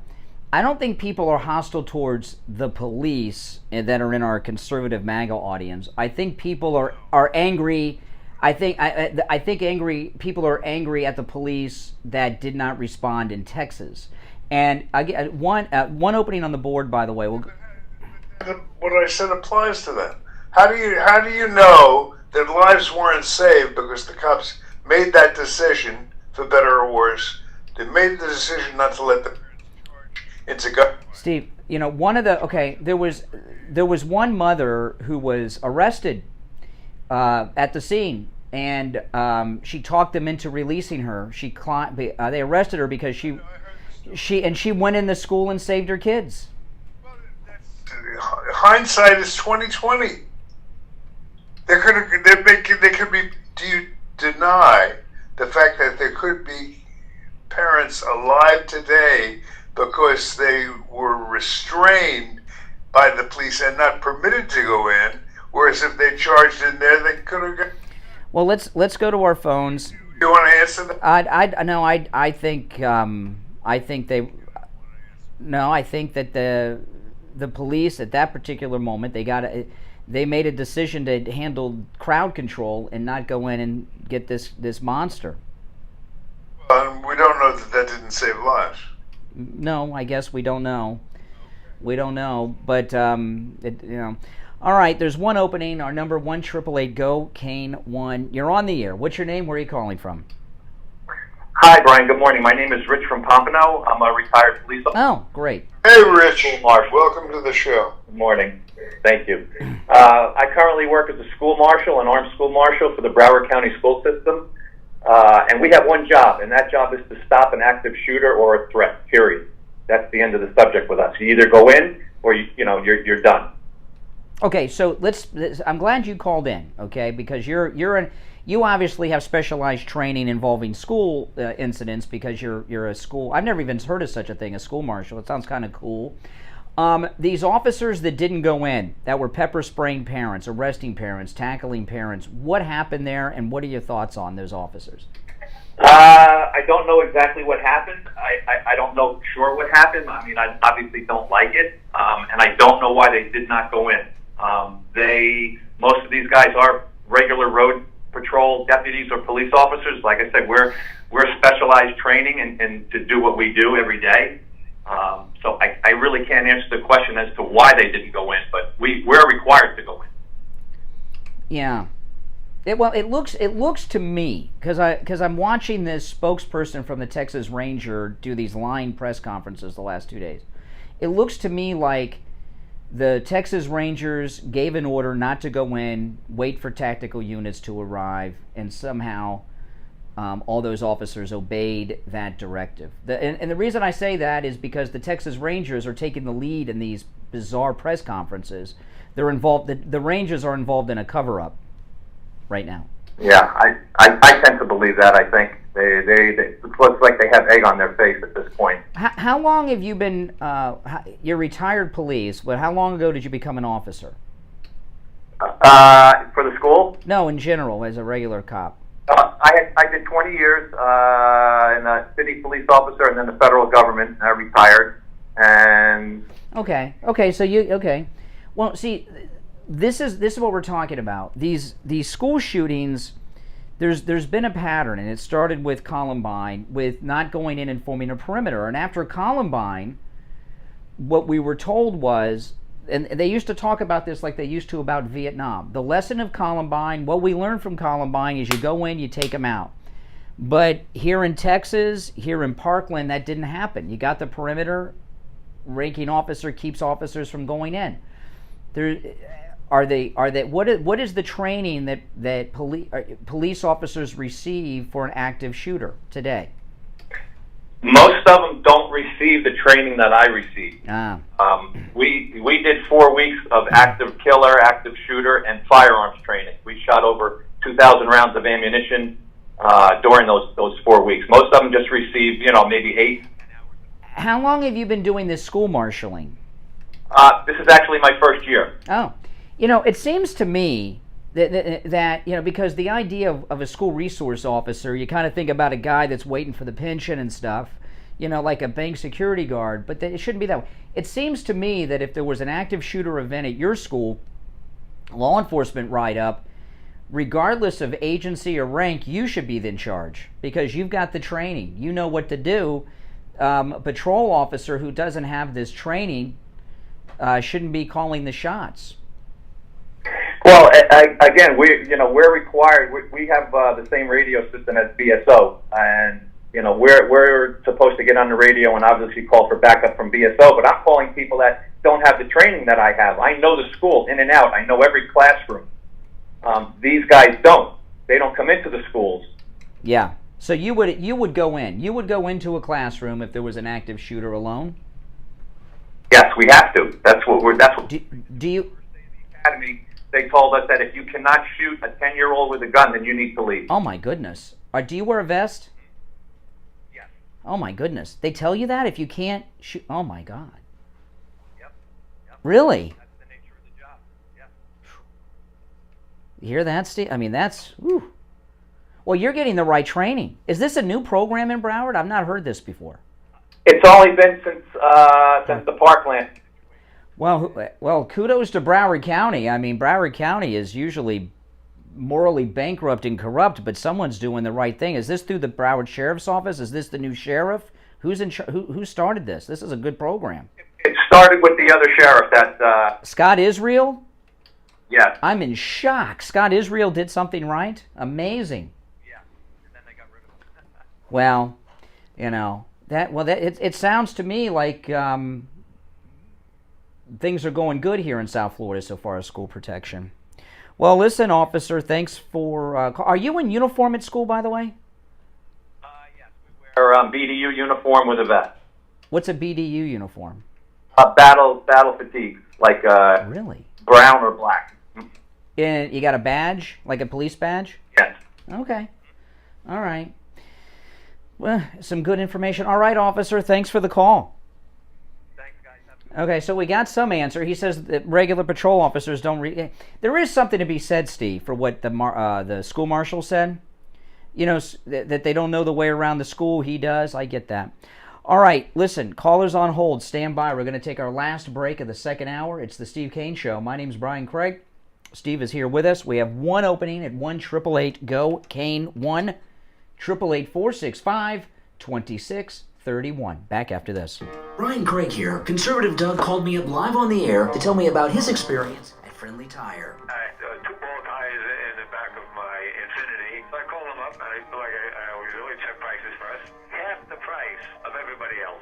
Half the price? And half the price at Friendly Tire. Wow. half the price, and not only that, his tires, which nobody, the tires I was looking at, had any mileage guarantee. His is 60,000 mile warranty. So they're not only half the price, but the price is good. So you're a repeat customer over there at Friendly Tire. You bought new tires, right? So you bought new tires, because they also sell used tires, starting at just $30 for most sizes. But you bought new tires, and they were half the price at Friendly Tire than at the other tire shops around town. That is phenomenal, and came with a 60,000 mile warranty on the tires. That's great. And of course, Friendly Tire, they never charge you to mount the tire, balance the tire, or dispose of your old tires. The price that they give you are out the door and on the road. And everybody should go there. I don't know how anybody can buy tires anyplace else. This guy is the best prices. That's right. That's right. Listen, give Friendly Mike at Friendly Tire a call. His number, 954-977-9445. He'll give you a quote right over the phone. Steve Kane Show.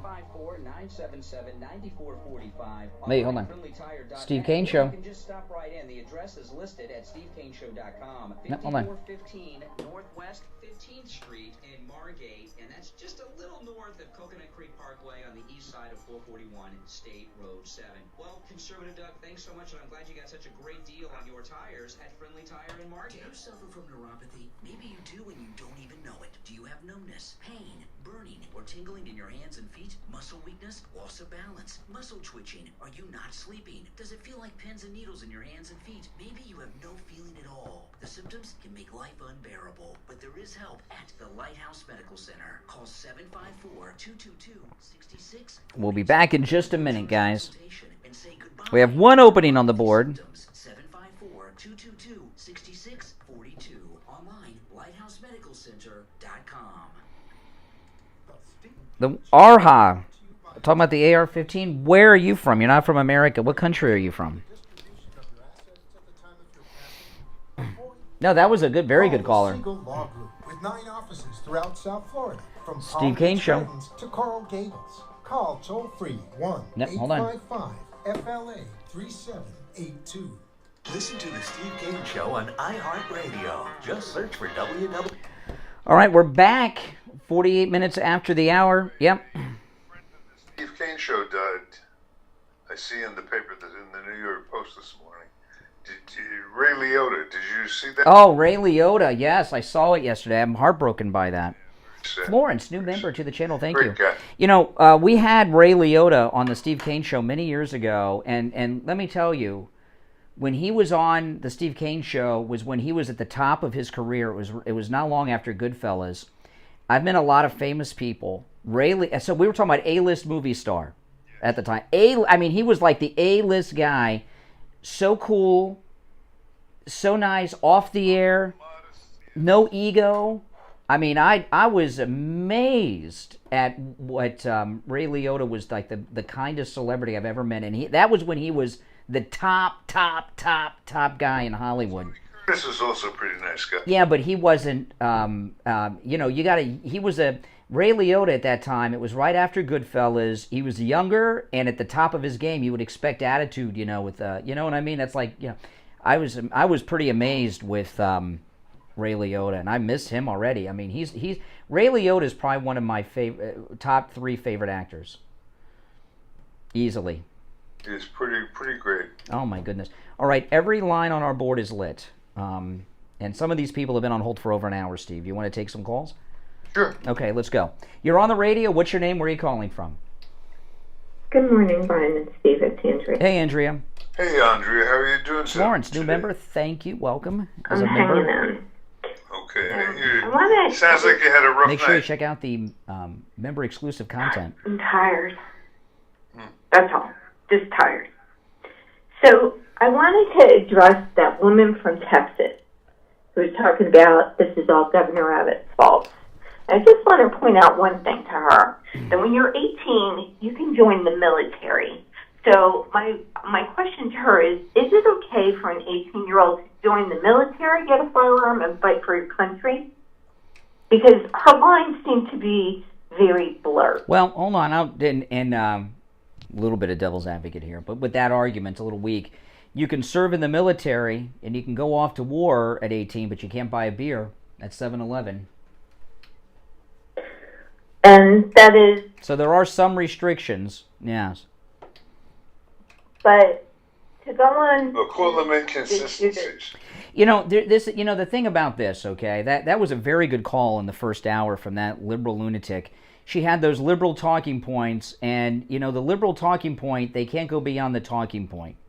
And she was blaming Greg Abbott for the shooting, and it fell apart when I asked her to give a specific example of something he's done as governor that either caused this shooting or something he didn't do that could have prevented it, and she didn't have any answers. Well, there's a couple of things that just do not add up for me in this whole scenario. So they said that the shooter came in through an unlocked door, but when the police went to get into that door, they could not because it was locked. Well, the shooter locked it, I'm guessing. Here's the thing, Brian. Those doors are key locked. Maybe not on the inside. Maybe not. That doesn't make sense. Well, what are your thoughts on the police not going in? Oh, I'm furious. If I was a parent, I would either be in jail or... Let me, Steve and I had a conversation before the show today. Steve and I talked today for about an hour before we went on I was up early today, because I had yesterday off, so I'm all rested, Steve and I talked for about a half hour, an hour this morning about this, and, and we were talking about, we don't want to sound like BLM here because we're not anti-police. You're not anti-police, right? We love the cops. We're MAGA, right? But something didn't happen here in Texas. I could not imagine being a parent and hearing gunshots, knowing that the police are holding me back from trying to save my child. That I could not do. I could not. And I'm not a parent. I'm not. But I also think that it is time to turn our eyes on our mental health professionals. And it's time to really assess who we have in these mental health positions in this country. Because if the liberal lunatics have infiltrated every area, they're probably infiltrated there. Well, let me ask you a question, because I was thinking about this over the last couple days. I cannot think of a school shooting that's happened at a private school. Why is that? Why is that? I mean, kids get bullied at private school too. Why is that? Why are there no mass shootings at private schools, but we have them at public schools? Because in a private school setting, they have structures and rules, and they live by rules, and they have structure in their life. I mean, that's what strikes me off the top of my head. Mm-hmm. I mean, I would agree with that, but I would also think that in private schools, these kids aren't being indoctrinated to become hopeless victims with no hope. So you're in either premises or, and that's when I'm saying that it's time to take a look at who has actually infiltrated the mental health professional. Well, liberals, I mean, there's a lot of, mental health is political too. I was talking about this earlier. These weird teachers we keep hearing about, the transgenderism going on in the classroom, you know, mental health professionals, many of them would not classify them as having any type of mental disorder. And some of these teachers we're seeing on television and online are obviously disturbed. So no matter what you do, mental health screenings are not the... No, listen, when someone is 18, they're very young, they probably have a record of nothing. And if they do, it's underage and it's sealed. Mental health screenings and things like this aren't going to stop an 18, 19-year-old kid. They don't have a record of anything yet. They're too young. No one has a record until they do.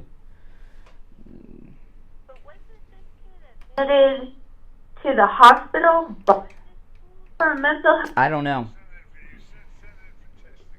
Okay. So I'm recommended for testing and obvious. Well, if you start doing that kind of test, if you start putting the mental health screen with guns, what if somebody is prescribed Prozac? All right, that's for depression. Okay, no gun for you. I mean, what does that mean when they say mental health screening for guns? You know, the thing is the liberals, who are always desperate to politicize everything for one moment of gain, like this idiot Beto, and nothing ever gets solved. Joe Biden's been there for pretty much every school shooting. He's been in Washington since 1812, and what has he done all these years? He's given a speech and after every school shooting, he's released a statement for 50 years. What's he done? Nada.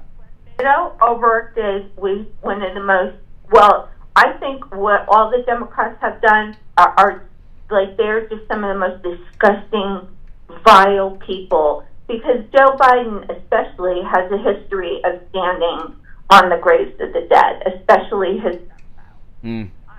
We think that that's all a political stunt too. You know, just like he's... Well, he's obviously dealing... I saw Biden when he came out with that terrible statement after the event the other day. He is dealing with so much pain and trauma from losing Bo. I mean, he's not beyond, between that and the cognitive decline, he's not a functioning person. Half of it's cognitive, the other half is Bo. That hit him harder than... you know what Steve, you remember when you used to have on the parents of murdered children? And they're very normal and everything until they start talking about it, and then it's a change when you see it in person. I cannot remember his name. The guy whose daughter was raped and murdered by the carpet cleaners. 15. Yeah. Yeah, 15-year-old daughter raped and murdered by the carpet cleaners. Case down here was major. He was another friend of the show. He used to come on all the time, and we used to talk about the great guy. And you wouldn't. But when he started talking about the incident, it was another. And I see that in Biden. Biden's pain about Bo is real. I mean, you know, and he's, you know. Hey, listen, Andrea, thanks for the call. Now, someone asked me, why do I have a Spanish roof tile in the studio here? And this is from Tom Laporta at Laporta Contracting. This, hurricane season's June 1st, Steve. That's Wednesday. This, you need to get a roof inspection from Tom Laporta at Laporta Contracting. This roof tile, this is a very special tile. This is a Mar-a-Lago roof tile. Mar-a-Lago has a very beautiful roof made of very special roof tiles that come in a variety of colors, and you have to have the special tiles and the special skill set for that. Tom Laporta at Laporta Contracting gave me a Mar-a-Lago roof tile. And one day, President Trump will walk in here, and I'm going to ask him to first sign my MAGA hat and then sign this Mar-a-Lago roof tile. And then I'm going to... well, the first thing that gets signed is my MAGA hat. But anyway, if you call Tom Laporta at Laporta Contracting, you want to get your roof inspected. If you've got a wet spot on your ceiling, you got a leak in your roof, and you want Tom Laporta to take a look. Hurricane season is June 1st. It's raining every day now. You know what it's like. Steve had that problem. Tom did a great job on Steve's entire home, which was falling apart. In the next hour, Steve's got another problem at the house I'll bring up. Not now, but if you want to have a Mar-a-Lago roof, a Trump roof on your home, Tom Laporta can do it. when you call Tom Laporta, ask him about the Trump roof. You know, you MAGA guys and gals out there, think about the bragging rights of you having the same roof that President Trump and First Lady Melania sleep under at Mar-a-Lago. But you do want to get your roof checked out before the rains of the hurricane season and the winds hit us. Now, when you call Tom Laporta, this number rings directly to his cell phone, all right? He's a good MAGA guy, too. 954-604-4602. 954-604-4662. Online, LaportaContracting.com. Listening to WWNN Pompano Beach, 1470 AM, 95.3 in Boca, 96.9 in Lauderhill. The talk of South Florida.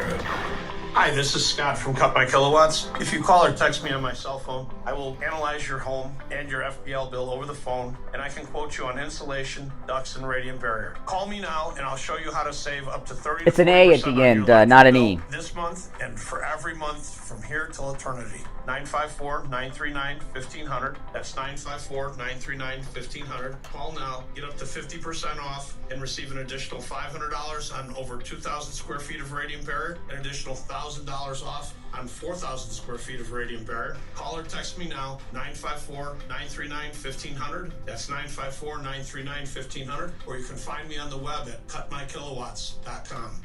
Hi folks, Dr. Matez here, now with the BioStation West Delray. At BioStation West Delray, we continue to offer the highest level of experience and care you can find in the realm of hormone pellet and hormone replacement therapies. But that's just the start. We offer a full array of age. We'll be back live in just a couple minutes. Including state-of-the-art treatments for erectile dysfunction, sexual dysfunction. There's only one opening on the board. And sexual rejuvenation, and quite frankly, any sign or symptom of aging that you may have. And don't forget, we offer the complete array of all cosmetic modalities, including Botox, fillers, lasers, etc. Better energy, better sleep, better performance, and looks to die for. If this all sounds good to you, call us at 561-320-8893. That's 561-320-8893.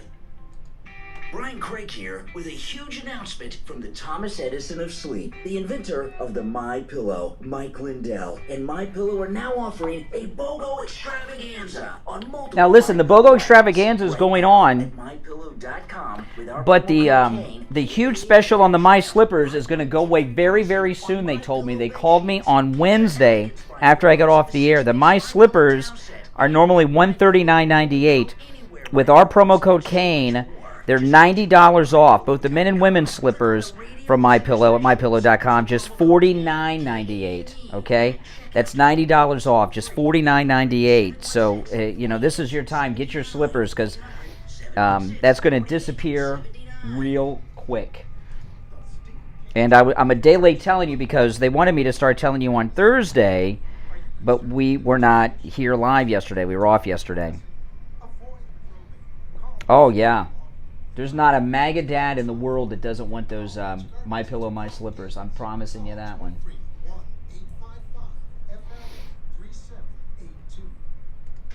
You are listening to the Steve Kane Radio Show, the longest-running radio show in Florida, on the air since 1977.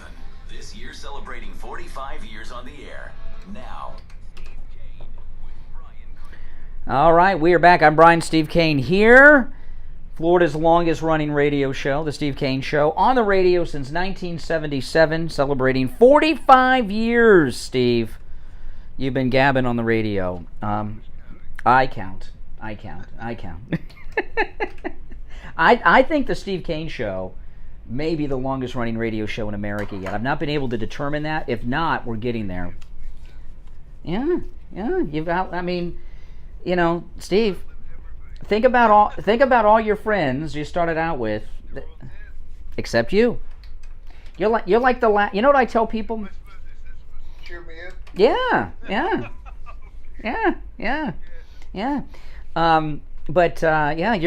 You're like the last gunfighter is what I tell people. That's right. Wasn't that a movie with John Wayne and Ron Howard where he was the? Anyway, we only have one opening on the board at 1-888-GO. Kane 1-888-465-2631. You're on the radio. What's your name? Where are you calling from? Hi, Joellen from Fort Lauderdale. Hey, Joellen. Hey, Joellen. So first of I will say, these Democrats, they're, big talkers, but absolutely do nothing. And then, I would say that there was a poor display of when Greg Abbott first came out and did all those, did his,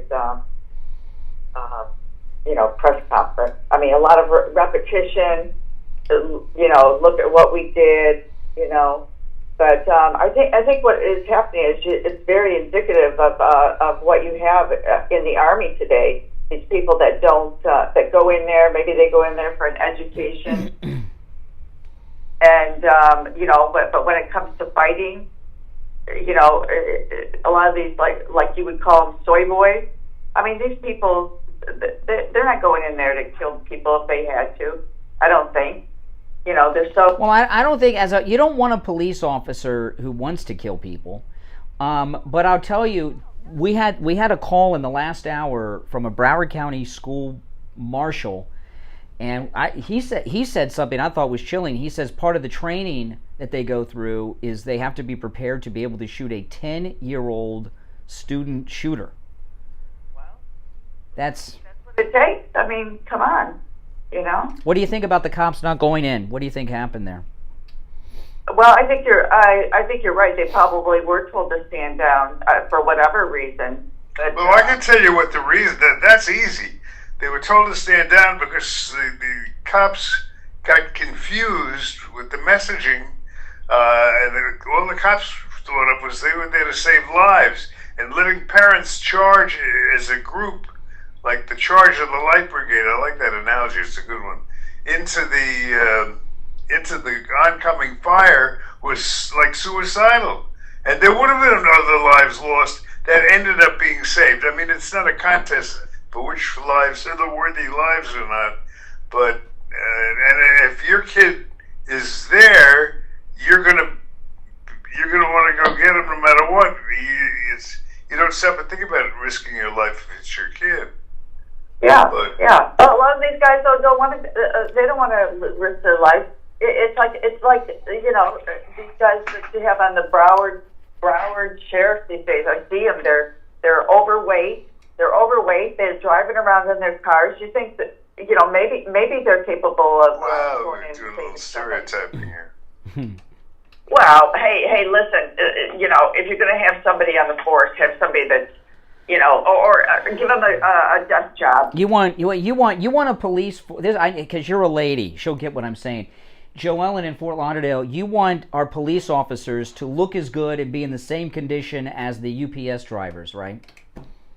I don't care what. Women love the UPS drivers. You know that. But I want them to be able to do their job. I don't want them to, some of the. Listen, we're strong supporters of the police, but this thing with the parents happened only because the officers didn't go in, and then the parents started flipping out. That's easy to say after the fact.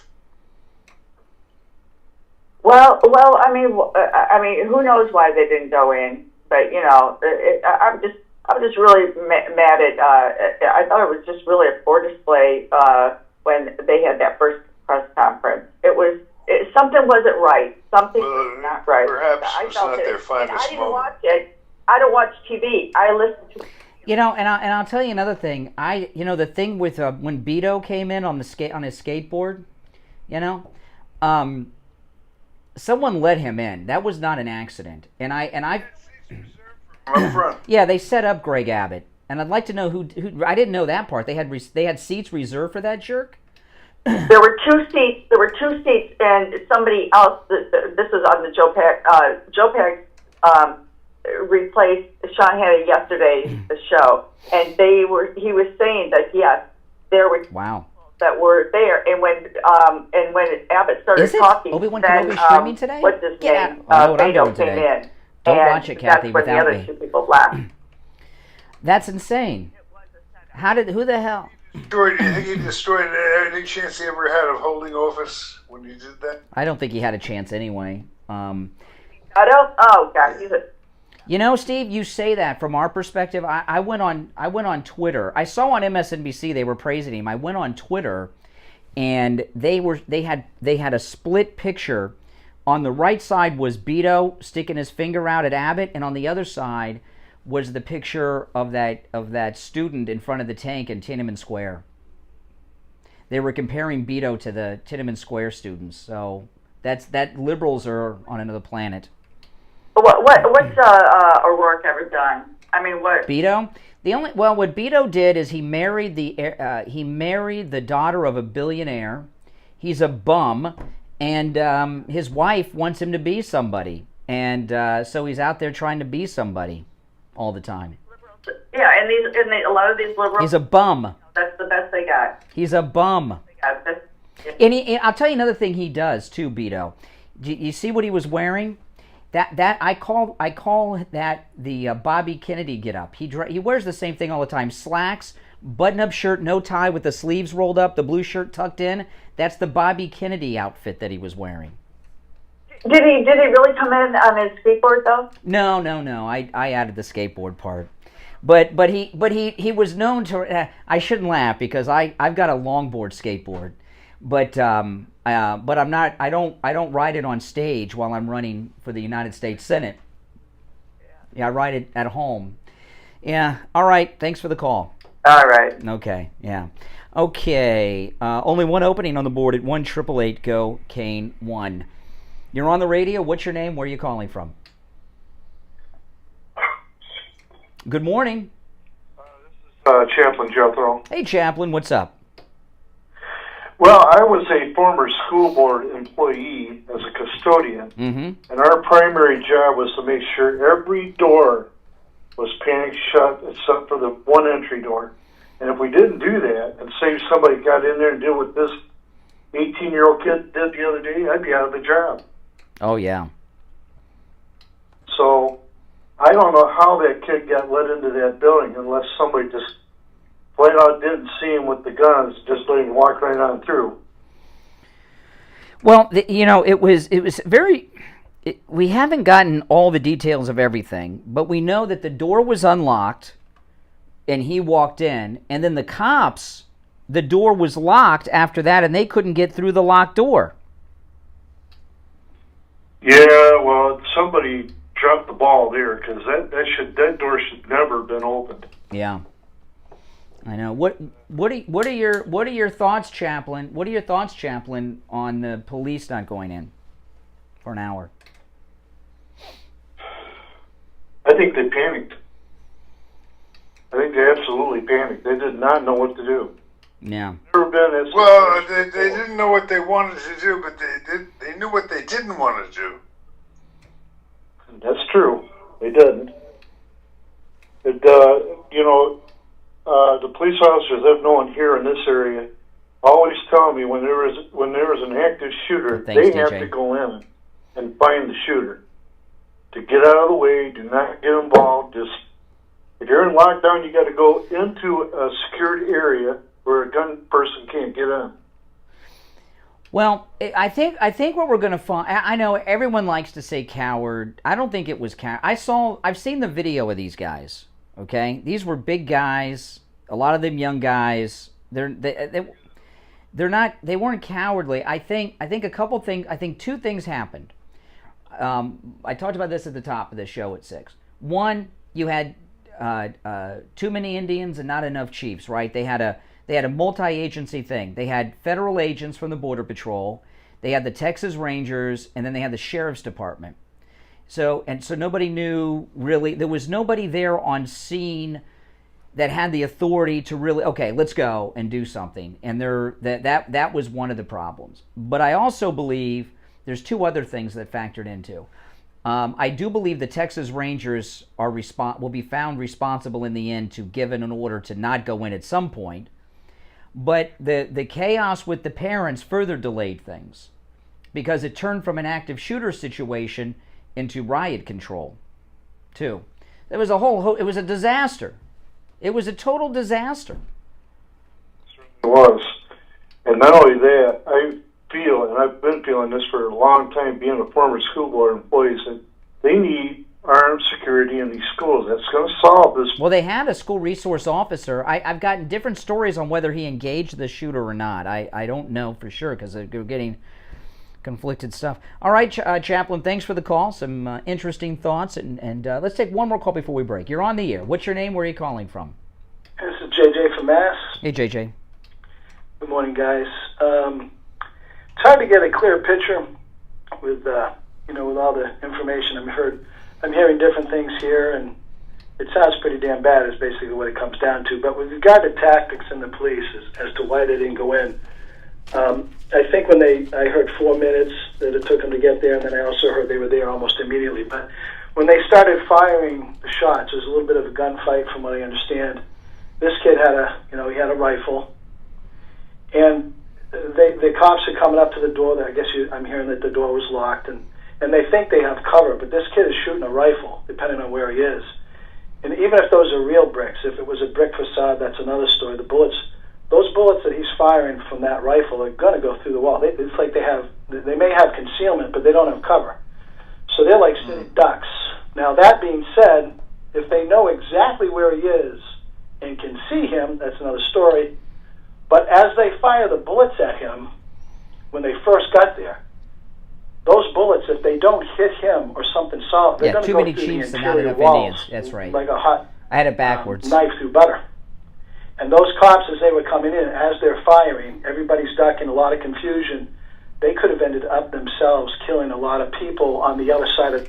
Well, Steve and I were talking about this. By the way, I got this phrase backwards. Too many chiefs, not enough Indians. I said too many Indians, not enough chiefs. I had it backwards. We're not allowed to even reference Indians right now, so there's probably triggered people over even referencing that. But yeah, too many chiefs, not enough Indians. What you talked about is true. Steve and I talked about this before the show. If I fired my Glock 48 into the studio wall, it might go through 3 walls before it stopped. Walls are very thin and don't stop much, and that is definitely a consideration. You are correct. With that being said, after they cleared the school and they sure that they had all the kids and teachers out, and it shouldn't have taken them. I remember fire drill. One thing I picked up, there's egos. The Texas Rangers. Okay, first off, the Border Patrol was there. They hate the Border Patrol in this part of Texas, right? I mean, come on. 3/4 of the people there are illegal, right, including the parents. So they hate the Border Patrol. The Texas Rangers have an ego. You've seen these Texas Rangers on TV. They're like the elite. The Texas Rangers are put up on a pedestal, and there's ego involved. So there's a lot, but still as a group with. But the reason, obviously, we know what they should have done and the reasons why. Finding out those reasons are important, but it's just because I did hear callers, and I believe you had mentioned it, that I believe actually you were the one that I heard say this, is that they may not have been dead if they could have got in there quickly. That's right. They could have saved some of these poor kids, and I can't for if I was there, there's a lot of what if, could have. I mean, I grew up around guns, and if I had a partner, if I was a police officer, we would have probably looked at each other and said, excuse the. I'm not gonna. But when you see what the parents are doing, one mother drove 40 miles, went in and got her kids. This one. But what I mean is when the officers saw what the parents were doing, for them to still not go in, there's something else at play here that we don't have confirmation of yet. I mean, it's probably going to be insanity. I mean, the one guy talking about the door not being locked, I can't imagine in today's, I think a lot of schools, all the talk about gun laws, I just push that aside as stupidity. Criminals are criminals. They don't obey the law. You can make all the laws That's right. Obey the laws. You need to be prepared for that, for that 1 in a million chance that some kid somewhere is going to drive 50 miles or 100 or whatever with a gun with the intention of not surviving and taking out as many people as possible. Yeah. Right? You need to have security around. I mean, look at the banks. Got bulletproof, glass at check cashing. Well, part of the problem with the schools, I was talking about this on Wednesday. We were off yesterday. We weren't here live yesterday. But Steve wasn't with us. But when I was a kid in Ohio going to school, the schools were built a long time ago. It was one big schoolhouse. Now the modern schools are spread out on these huge campuses with multiple buildings. You can't protect that. It's impossible. With the one big schoolhouse, there's like 4 doors. They're locked on the outside. That's it, and you can protect that. It's like you don't see mass shootings at concerts because there's security to get in and out, and it's one big building, and it's a big building. Spent $80 billion, or we threw $40 billion at Ukraine, and then another 40. $80 billion. If there's 80,000 schools in America, that's $1 million per school. A single door into any school. There should never be just any school now, and you can add doors. Well, new schools should be built in the old-fashioned big building schoolhouse. Security in first and foremost, with the idea of what would a crazy guy trying to get in, how do we stop him? Mm-hmm. My school had. Well, I'm sorry. Hey, listen, caller, we're really late for a break, and I got to listen. There's only one opening on the board. We'll get back to your calls, and a lot of people have been on hold a long time, so bear with us. We're taking the calls as best we can in the order in which they were received, and we've had nothing but, I think, spectacular calls, except that Democrat from Texas earlier. It was a good call, but she was a little other than her, great commentary, I think, from all the callers today, Steve. We've had some great calls today. Our number, 1-888-GO-CANE, 1-888-465-2631. We'll take our break. We'll be right back after this. Don't go anywhere. Tom Laporta here from Laporta Contracting, Roofing, and Building Restoration. We survived the 2021 hurricane season. Now it's time to get your building envelope ready for the next season. Laporta Contracting installs all types of roofs, from asphalt, clay, and concrete, standing metal seam, flat roofs, and slate tile systems. Our building restoration offers complete envelope protection to include siding, stucco, concrete restoration, impact windows and doors, weatherproofing, and painting. Laporta Contracting serves single-family, multifamily, HOAs, and commercial properties. Call Laporta Contracting today for a free evaluation and estimate, and go to our website to see our... Michael, $5 super chat, thank you. Hey, Brian, as a teen, Beto wrote of running down other kids with a car. That's true. Crypt Keeper Joe should appoint him Psycho Czar. It's true. 604-4602. And thanks for listening to The Steve Kane Show.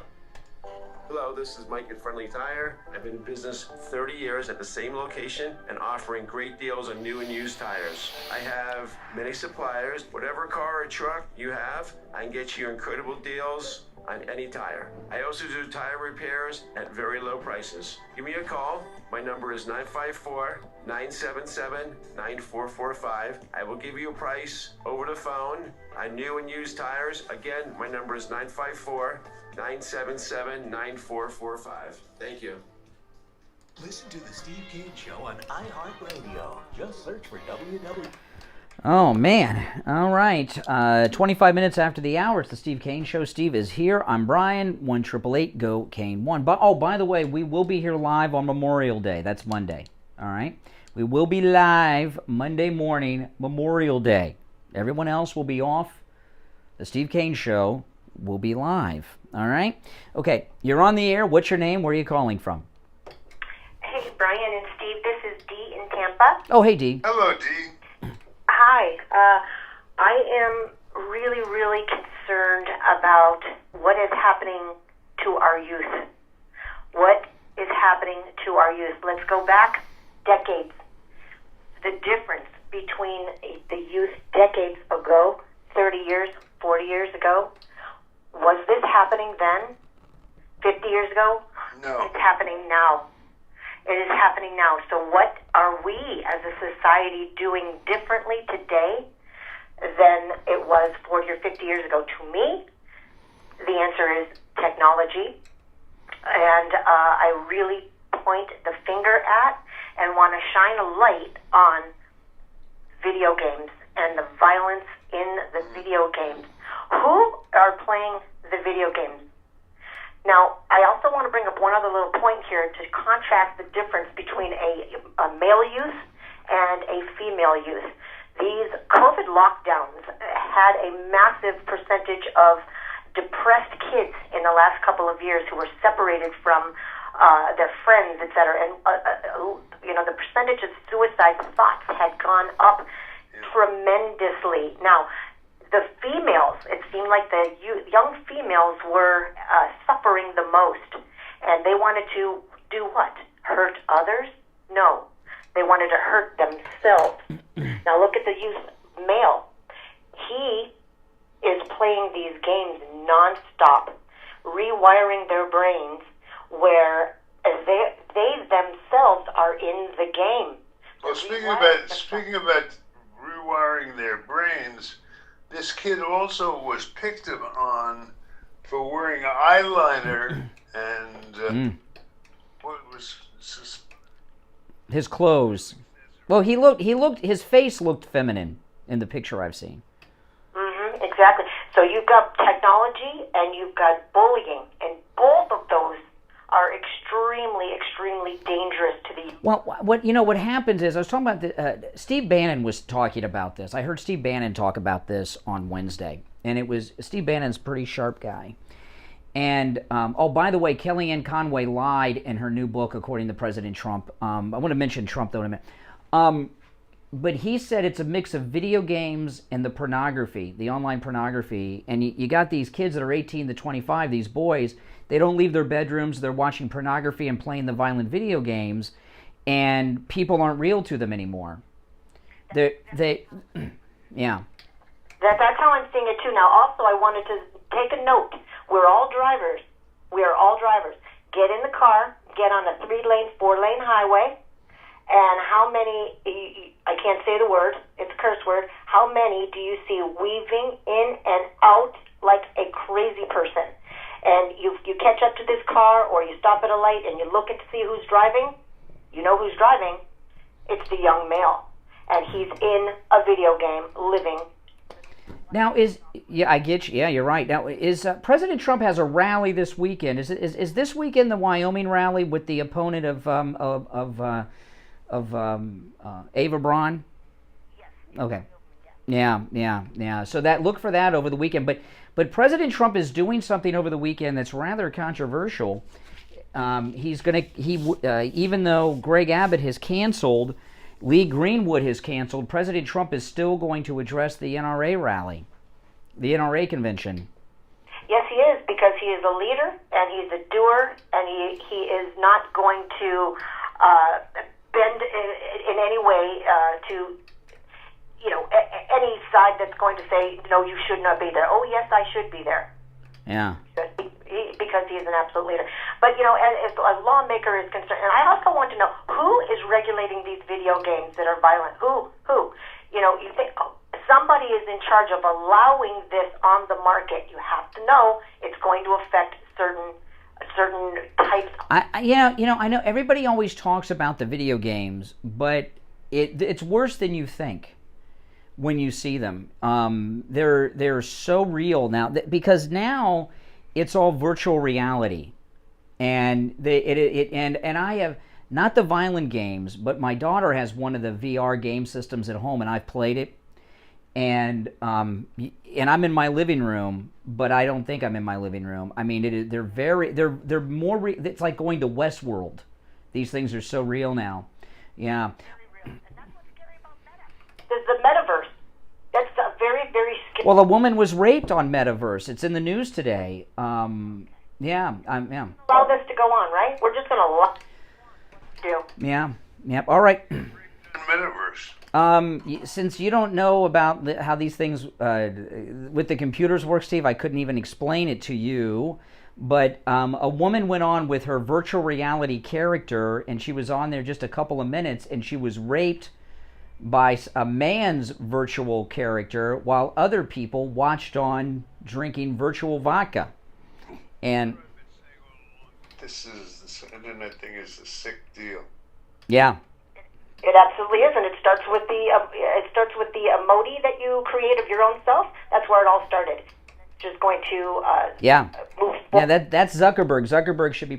But the Trump rally, by the way, this is an important Trump rally. I don't want to be lost. There's a big Trump rally this weekend, and this is for the President Trump supporting the opponent of Liz Cheney, okay, in Wyoming, and that's a big one. And I hope we don't have a whole bunch of people running in that primary to split the MAGA vote. Thrilled he's going to Wyoming. Actually, May 28th was the day that I've been waiting for a couple of months. It's going to be great. All right, it's tomorrow. All right, take care, Dee in Tampa. Take care. All right, callers on hold, stand by. We're going to take our break for the bottom of the hour. 32 minutes after 8. This is the Steve Kane Show, Florida's longest-running radio show. The Steve Kane Show on the radio since 1977.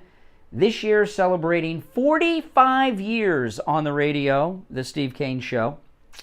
That's right, and we'll take our break and be back with more of your calls. By the way, Friendly Tire in Margate, open on Saturdays.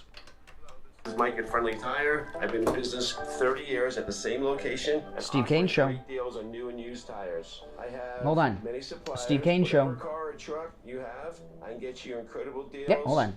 any tire. I also do tire repairs at very low prices. Give me a call. My number is 954-977-9445. I will give you a price over the phone on new and used tires. Again, my number is 954-977-9445. Thank you. Brian Craig here with a huge announcement from the Thomas Edison of sleep, the inventor of the My Pillow, Mike Lindell. And My Pillow are now offering a BOGO extravaganza on multiple My Pillow items. By the way, Deborah, new member, all the new members and all the members that have joined this week on the channel here, thank you so much. That's really awesome. Make sure you check out all the exclusive member content. I put the a video there for members only of when I was confronted by the CBS network video cameraman in front of Marjorie Stoneman Douglas High School right after the Parkland shooting. I've never shown that video to anyone before, but members, you guys can go and watch that. And don't forget my live stream tomorrow morning, guys. I'll be live tomorrow morning taking calls from my home studio. Avoid probate. Call the Siegel Law Group with 9 offices throughout South Florida, from Palm Beach Gardens to Coral Gables. Call toll-free 1-855-FLA-3782. Listen to the Steve Kane Show on iHeartRadio. All right, got an announcement to make. Today's Friday. We will be here live Monday, by the way, Memorial Day. The Steve Kane Show will be. You going to join me, Steve, on Memorial Day? Sure. Okay, all right, good, because we were off yesterday. Also, I got a call on Wednesday from the office of Mike Lindell, and they wanted me and Steve to announce this right away, but we're a day late because we were not here live yesterday. The BOGO extravaganza continues. Buy one, get one free on over a dozen of the top MyPillow products. But there's one of their specials. This is a big one, and it's perfect for Father's Day. This is going to expire real quick without notice. They told me it's about to go away, and to alert the audience, this is the MyPillow My Slipper sale. Okay, now I have the My Slippers. They're out of this world. They're good for all day wear. And I do wear them out and about, but I mostly wear them at home. As soon as I get home, I put them on. They're so comfortable. The regular price is $139.98. With our promo code KANE at checkout, K-A-N-E, $90 off the My Slippers, just $49.98 with our promo code KANE. Now, this is a Father's Day special. It will be expiring very quick. As soon as they start running out of sizes and colors, they told me on Wednesday, and we're a day late making the announcement.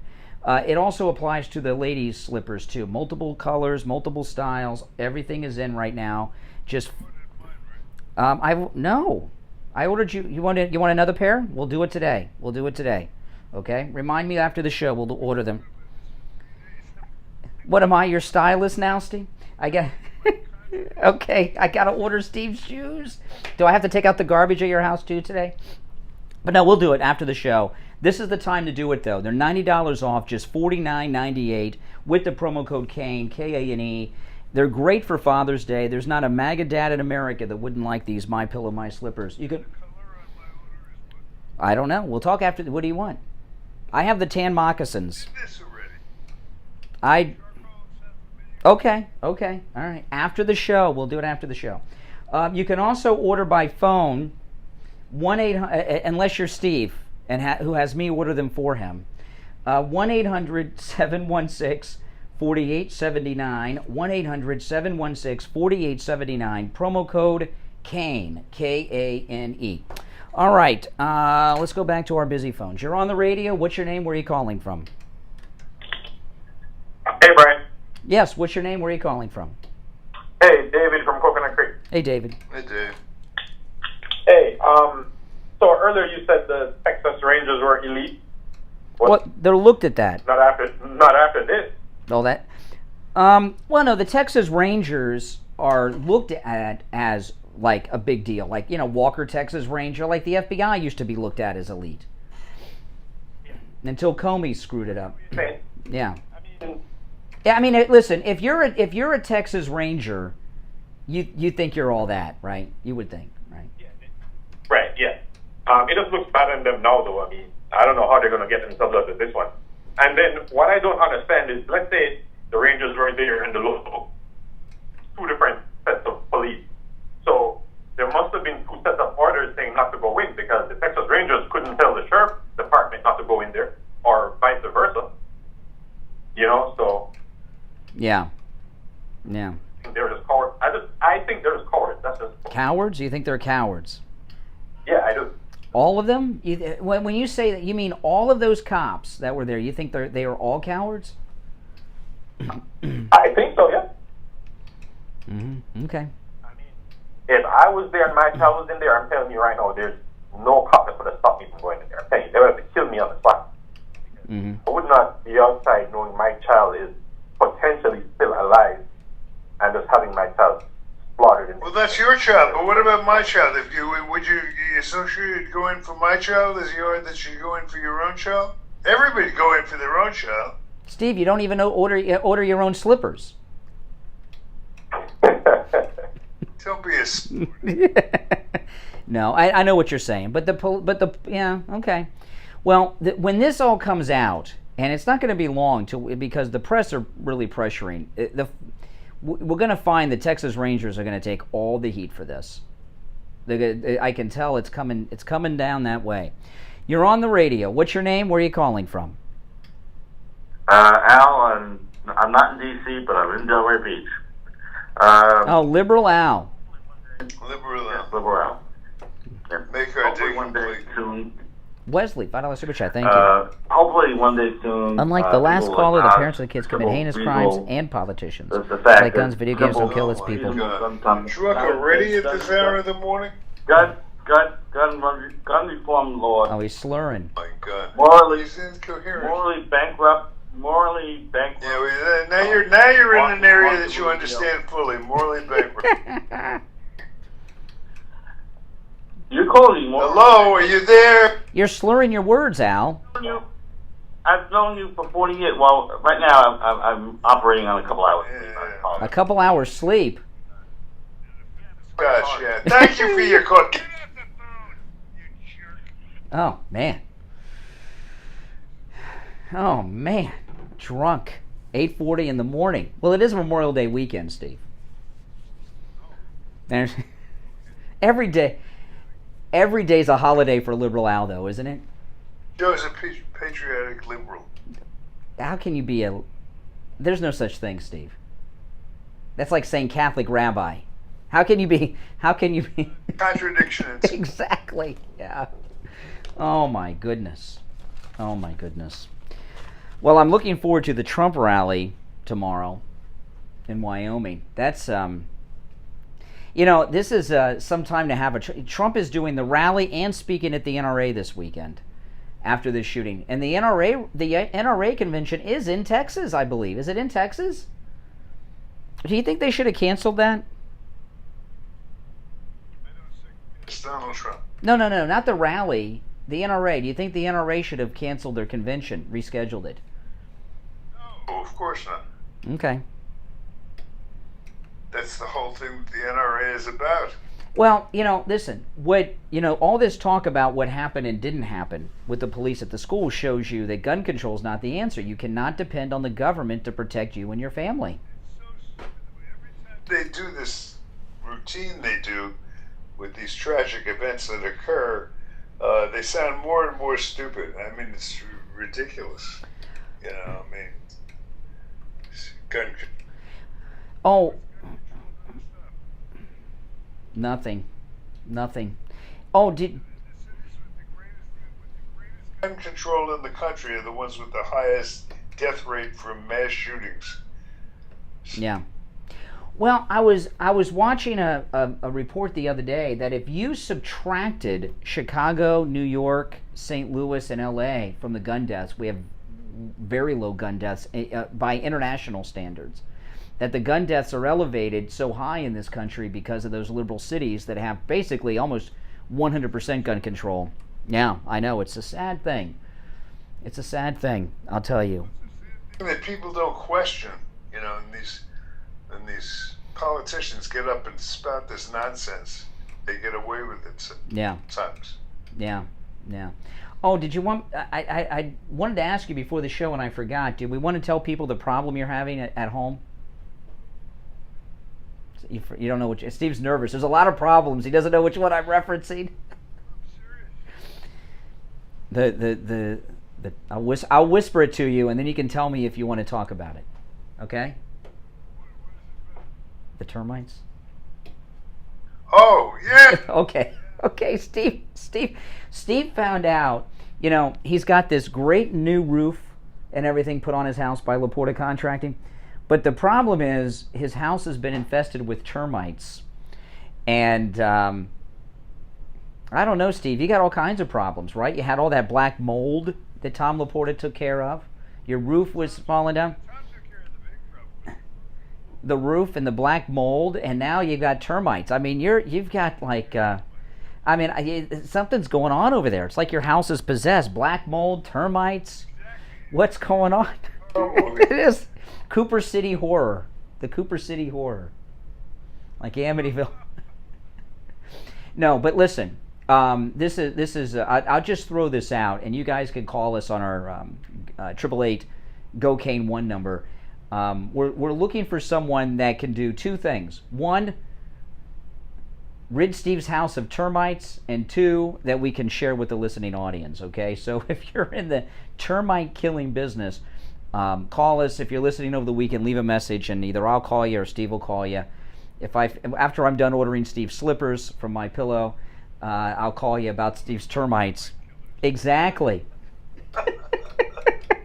Never stops, never slows down at the camp. Well, I told you, Steve, that the scariest thing that a homeowner can hear is you've got termites. In fact, I think having termites in your home is scarier than a hurricane coming down Hurricane Alley, because you got the hurricane windows and the shutters and the roof. You're protected, but the termites, there's no protection. Yeah, I know. I'm very nervous about it. You should be. You should be. Have you seen them? Have you seen them? I've seen pictures. It's enough. Pictures of the termites in your home? What termites look like? Oh. I after you told me you have termites, I went online and I watched a video of there's lots of videos online. It's kind of like when you see the anthill and the trail of ants, except what they're carrying are pieces of the house, as opposed to, no, I'm serious. They got these all the termites. Yeah, well, that's what. Yes, they like carry it around like ants carry food. They carry pieces of wood. Yeah, or dry, whatever they carry the house away. Yeah, they do. I don't know. I guess they eat it. I don't know what they do with it. But they are kind of like ants in a line, and they're all carrying pieces of a house. Don't look like any ants I know. Are you itchy? Do you like feel them? Does it make you itchy? They don't bite, but they're yeah. Get rid of them. Yeah. All right. So if you're in the termite killing business, call us on the 888-GO-CANE-1 number, and we'll mass termite kill. Oh my goodness. I don't know what you guys... All right, listen, we'll take the last break of the week, come back with the Gold Report, and more of your calls. If you're on hold, stand by. It's the Steve Kane Show. I'm Brian. Steve is here. We'll take our break and be right back. Suffer from neuropathy? Maybe you do and you don't even know it. Do you have numbness, pain, Steve Kane Show. Tingling in your hands and feet, muscle weakness, loss of balance, muscle what's your name? Tension? Are you not sleeping? Does it feel like pins and needles in your hands okay. and feet? Maybe you have no feeling at all. The symptoms can make life unbearable, but there is help at the Lighthouse Medical Center. Call 754-222. Hello?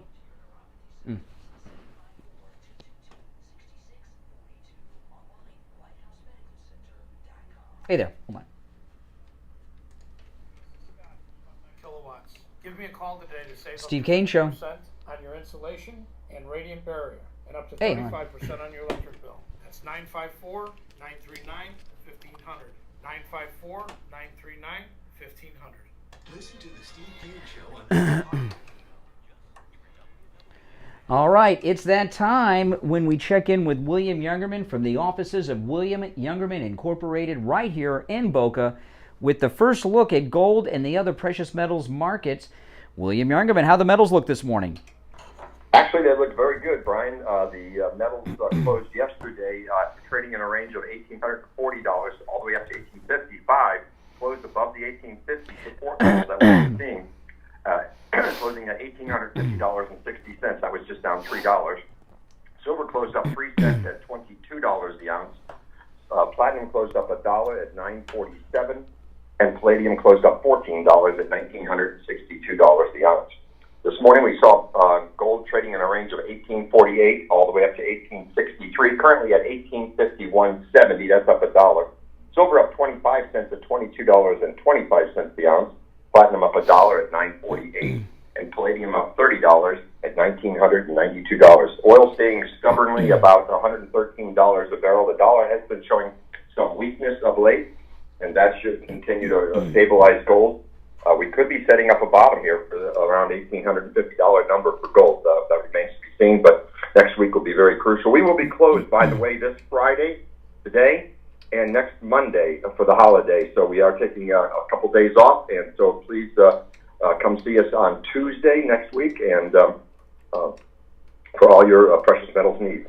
All right, so closed today, Friday, closed on Memorial Day, and open again on Tuesday. All right, William Youngerman, you can reach them on Tuesday after 10 a.m. The number toll-free, 1-800-327-5010, 1-800-327-5010. Online, WilliamYoungerman.com, or stop right in at 150 East Palmetto Park Road in Boca on the first floor of the Bank of America building just east of US 1 Federal Highway on the south side of Palmetto Park Road. All right, have a great long weekend, and I guess we'll talk on Tuesday, William Youngerman.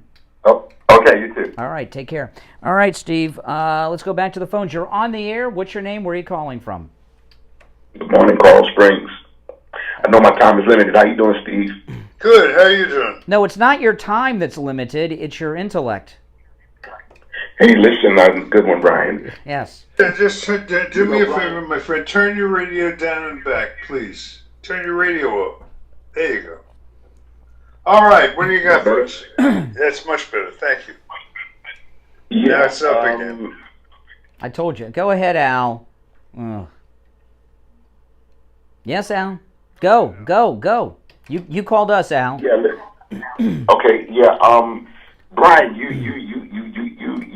gave a part of the solution the last time you were on the air, but your listeners are too pea-brained to understand. You made a suggestion to raise the age limit on gun purchases.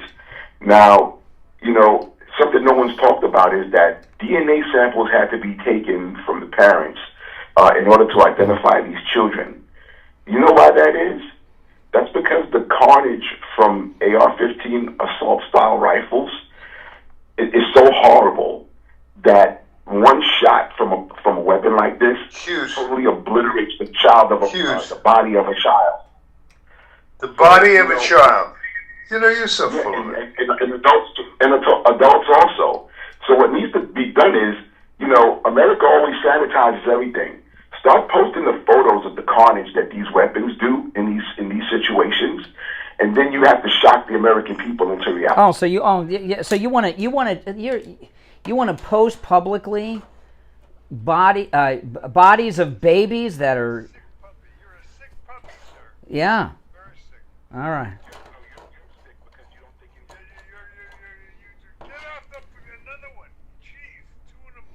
You know what? And both their names are Al. Liberal Al and Al from Coral Springs. Both of them are named Al. Oh, boy. Good morning. You're on the radio. What's your name? Where are you calling from? Texas. All right, Texas. What's on your mind? As if I need to ask, really. I know what's on your mind. No, I'm a conservative. I'm just calling up 2 kids. I heard you talk about it took 5 days. It doesn't take 5 days to get a gun here in Texas. I bought my first gun recently, and background check took about half an hour, and I walked away with the gun. Oh, really? Do you have a permit? You have a permit? No permit. No permit? Where'd you bought the gun from a store? Yeah, basketball shop. Really? I've not heard of that before. I thought it was federal law that there was a waiting period when you. I'm not talking about private buys. Like if I buy a gun from Steve, there's no background check. But I thought that it was a federal law that when you buy a gun in a store from a gun dealer that there's a waiting period unless you have a permit. Yeah, I had no idea about the rules. I was asking them the same question. But they said typically if you have something on your record. I don't think that's true. I don't think we're getting accurate information from you. I just don't think that's accurate. I mean I'm not. I guess I am calling you a lot. I don't know. The state, it's not a uniform. I thought there was a federal. No, I thought federal background. Now, if you have a concealed weapons permit, there's no waiting period. But I thought that there was a federal law without a concealed weapons permit that there was a background check and waiting period. I could be wrong, but I've not heard that before out of Texas. Seems like I would have heard that. I live in Dallas, Texas. Guys, let me know if that's true. You can talk to other people that live in Texas, but I'm not lying about that. Well, that's surprising. I don't think that's a good idea. And the reason is you know, there's a lot of suicide at gun ranges, and the reason that is because people that want to commit suicide that don't have a gun can go to a gun range and rent a gun, you know. And if you can buy a gun with no concealed weapon permit and just walk out that instantly, I would be opposed to that. There's too much impulse buying. But if you're telling me that's the way it is in Texas, I don't know any different. I'd have to take your word for it, I guess. But no, without a permit, no, I wouldn't support that. In fact, I thought about getting a concealed weapons permit just so I didn't have a waiting period. It's very frustrating when I buy a gun. I got to wait 5 days. I agree. Hey, Brian, I love your show. This is my first time calling. Well, welcome. Any radio show, actually. Oh, wow. Wow, we took your virginity. All right, take care. Thanks for yeah. Patreon too. Oh, good. Well, I appreciate it. Hey, listen. Thanks for calling, Texas. You know, Steve, that's a first for me. No concealed weapons permit and no waiting period. If we have, listen, we are almost out of time. We just have a couple minutes left. If there's anyone in Texas that can confirm that or correct it, give us a call in these last couple of minutes. You're on the air. What's your name? Where are you calling from? My name's George, and I'm from Maine. Hey, Maine. What's up, George from Maine? I was kind of curious. I think they revved that kid up and they let him go. What? Who? I think there's no conspiracies and there's no coincidences. I really think they've been revving these kids up and letting them go. I mean, they could have stopped this, and they let him go. Who is, in your sentence, they? Who is the they you're referring to? Now I see. Now I sound like it's conspiracy nut, but yeah. Well, don't worry about what you sound like. But what do you? Who is DOJ, the Department of Justice? Well, I don't put anything past the Department of Justice. I've become a conspiracy person too, I'm afraid to say. Notice I don't use the word nut because I think. Well, I looked up this thing on Texas, okay? I just looked this up online. It says Texas does not have a waiting period, nor does it register firearms. You do have to show government-issued ID to ensure your eligibility to purchase a gun, like a driver's license. If you have a license to carry, bring it in. They do not need to do a background check. You just fill out paperwork and walk out. Well, that's a little too easy for me. I am not in favor of immediately being able to go in and get a gun like that. I do not support. I don't want to. I hate this. I don't want to sound like Beto, but I don't support that. Do you, Steve? No waiting period? confirm the identity and all that. Yeah. Yeah. No. Yeah. 5 days. Young men should wait. I think all young men should be 25 in order to purchase any kind of semi-automatic rifle. Yeah. Okay. Hey, listen. Thanks for the call. Good morning. You're on the air. What's your name? Where are you calling from? Hey, Brian. It must be me. Oh, Richard. This is Richard Marks, our new Saturday guy. Show 2 is tomorrow, following Owl Night. Hey, Richard. Yes. Yeah, we got. What time do you go on, Richard? I go on at 1 p.m. 1 p.m. All right, I'm going to make a note. Yeah, love to have you listen, Steve. Hey, so, wow, subject matter these days is just crazy, but, I want to talk about Beto real quick. The only thing that I can see about Beto O'Rourke that he's accomplished in his career is that he's managed to have people call him Beto. That's the only thing I can see. Other than that, the guy's an empty suit. That's just my opinion. Yeah, he's a joke. Robert O'Rourke. A jerk and a joke. Yeah, he's not a serious person.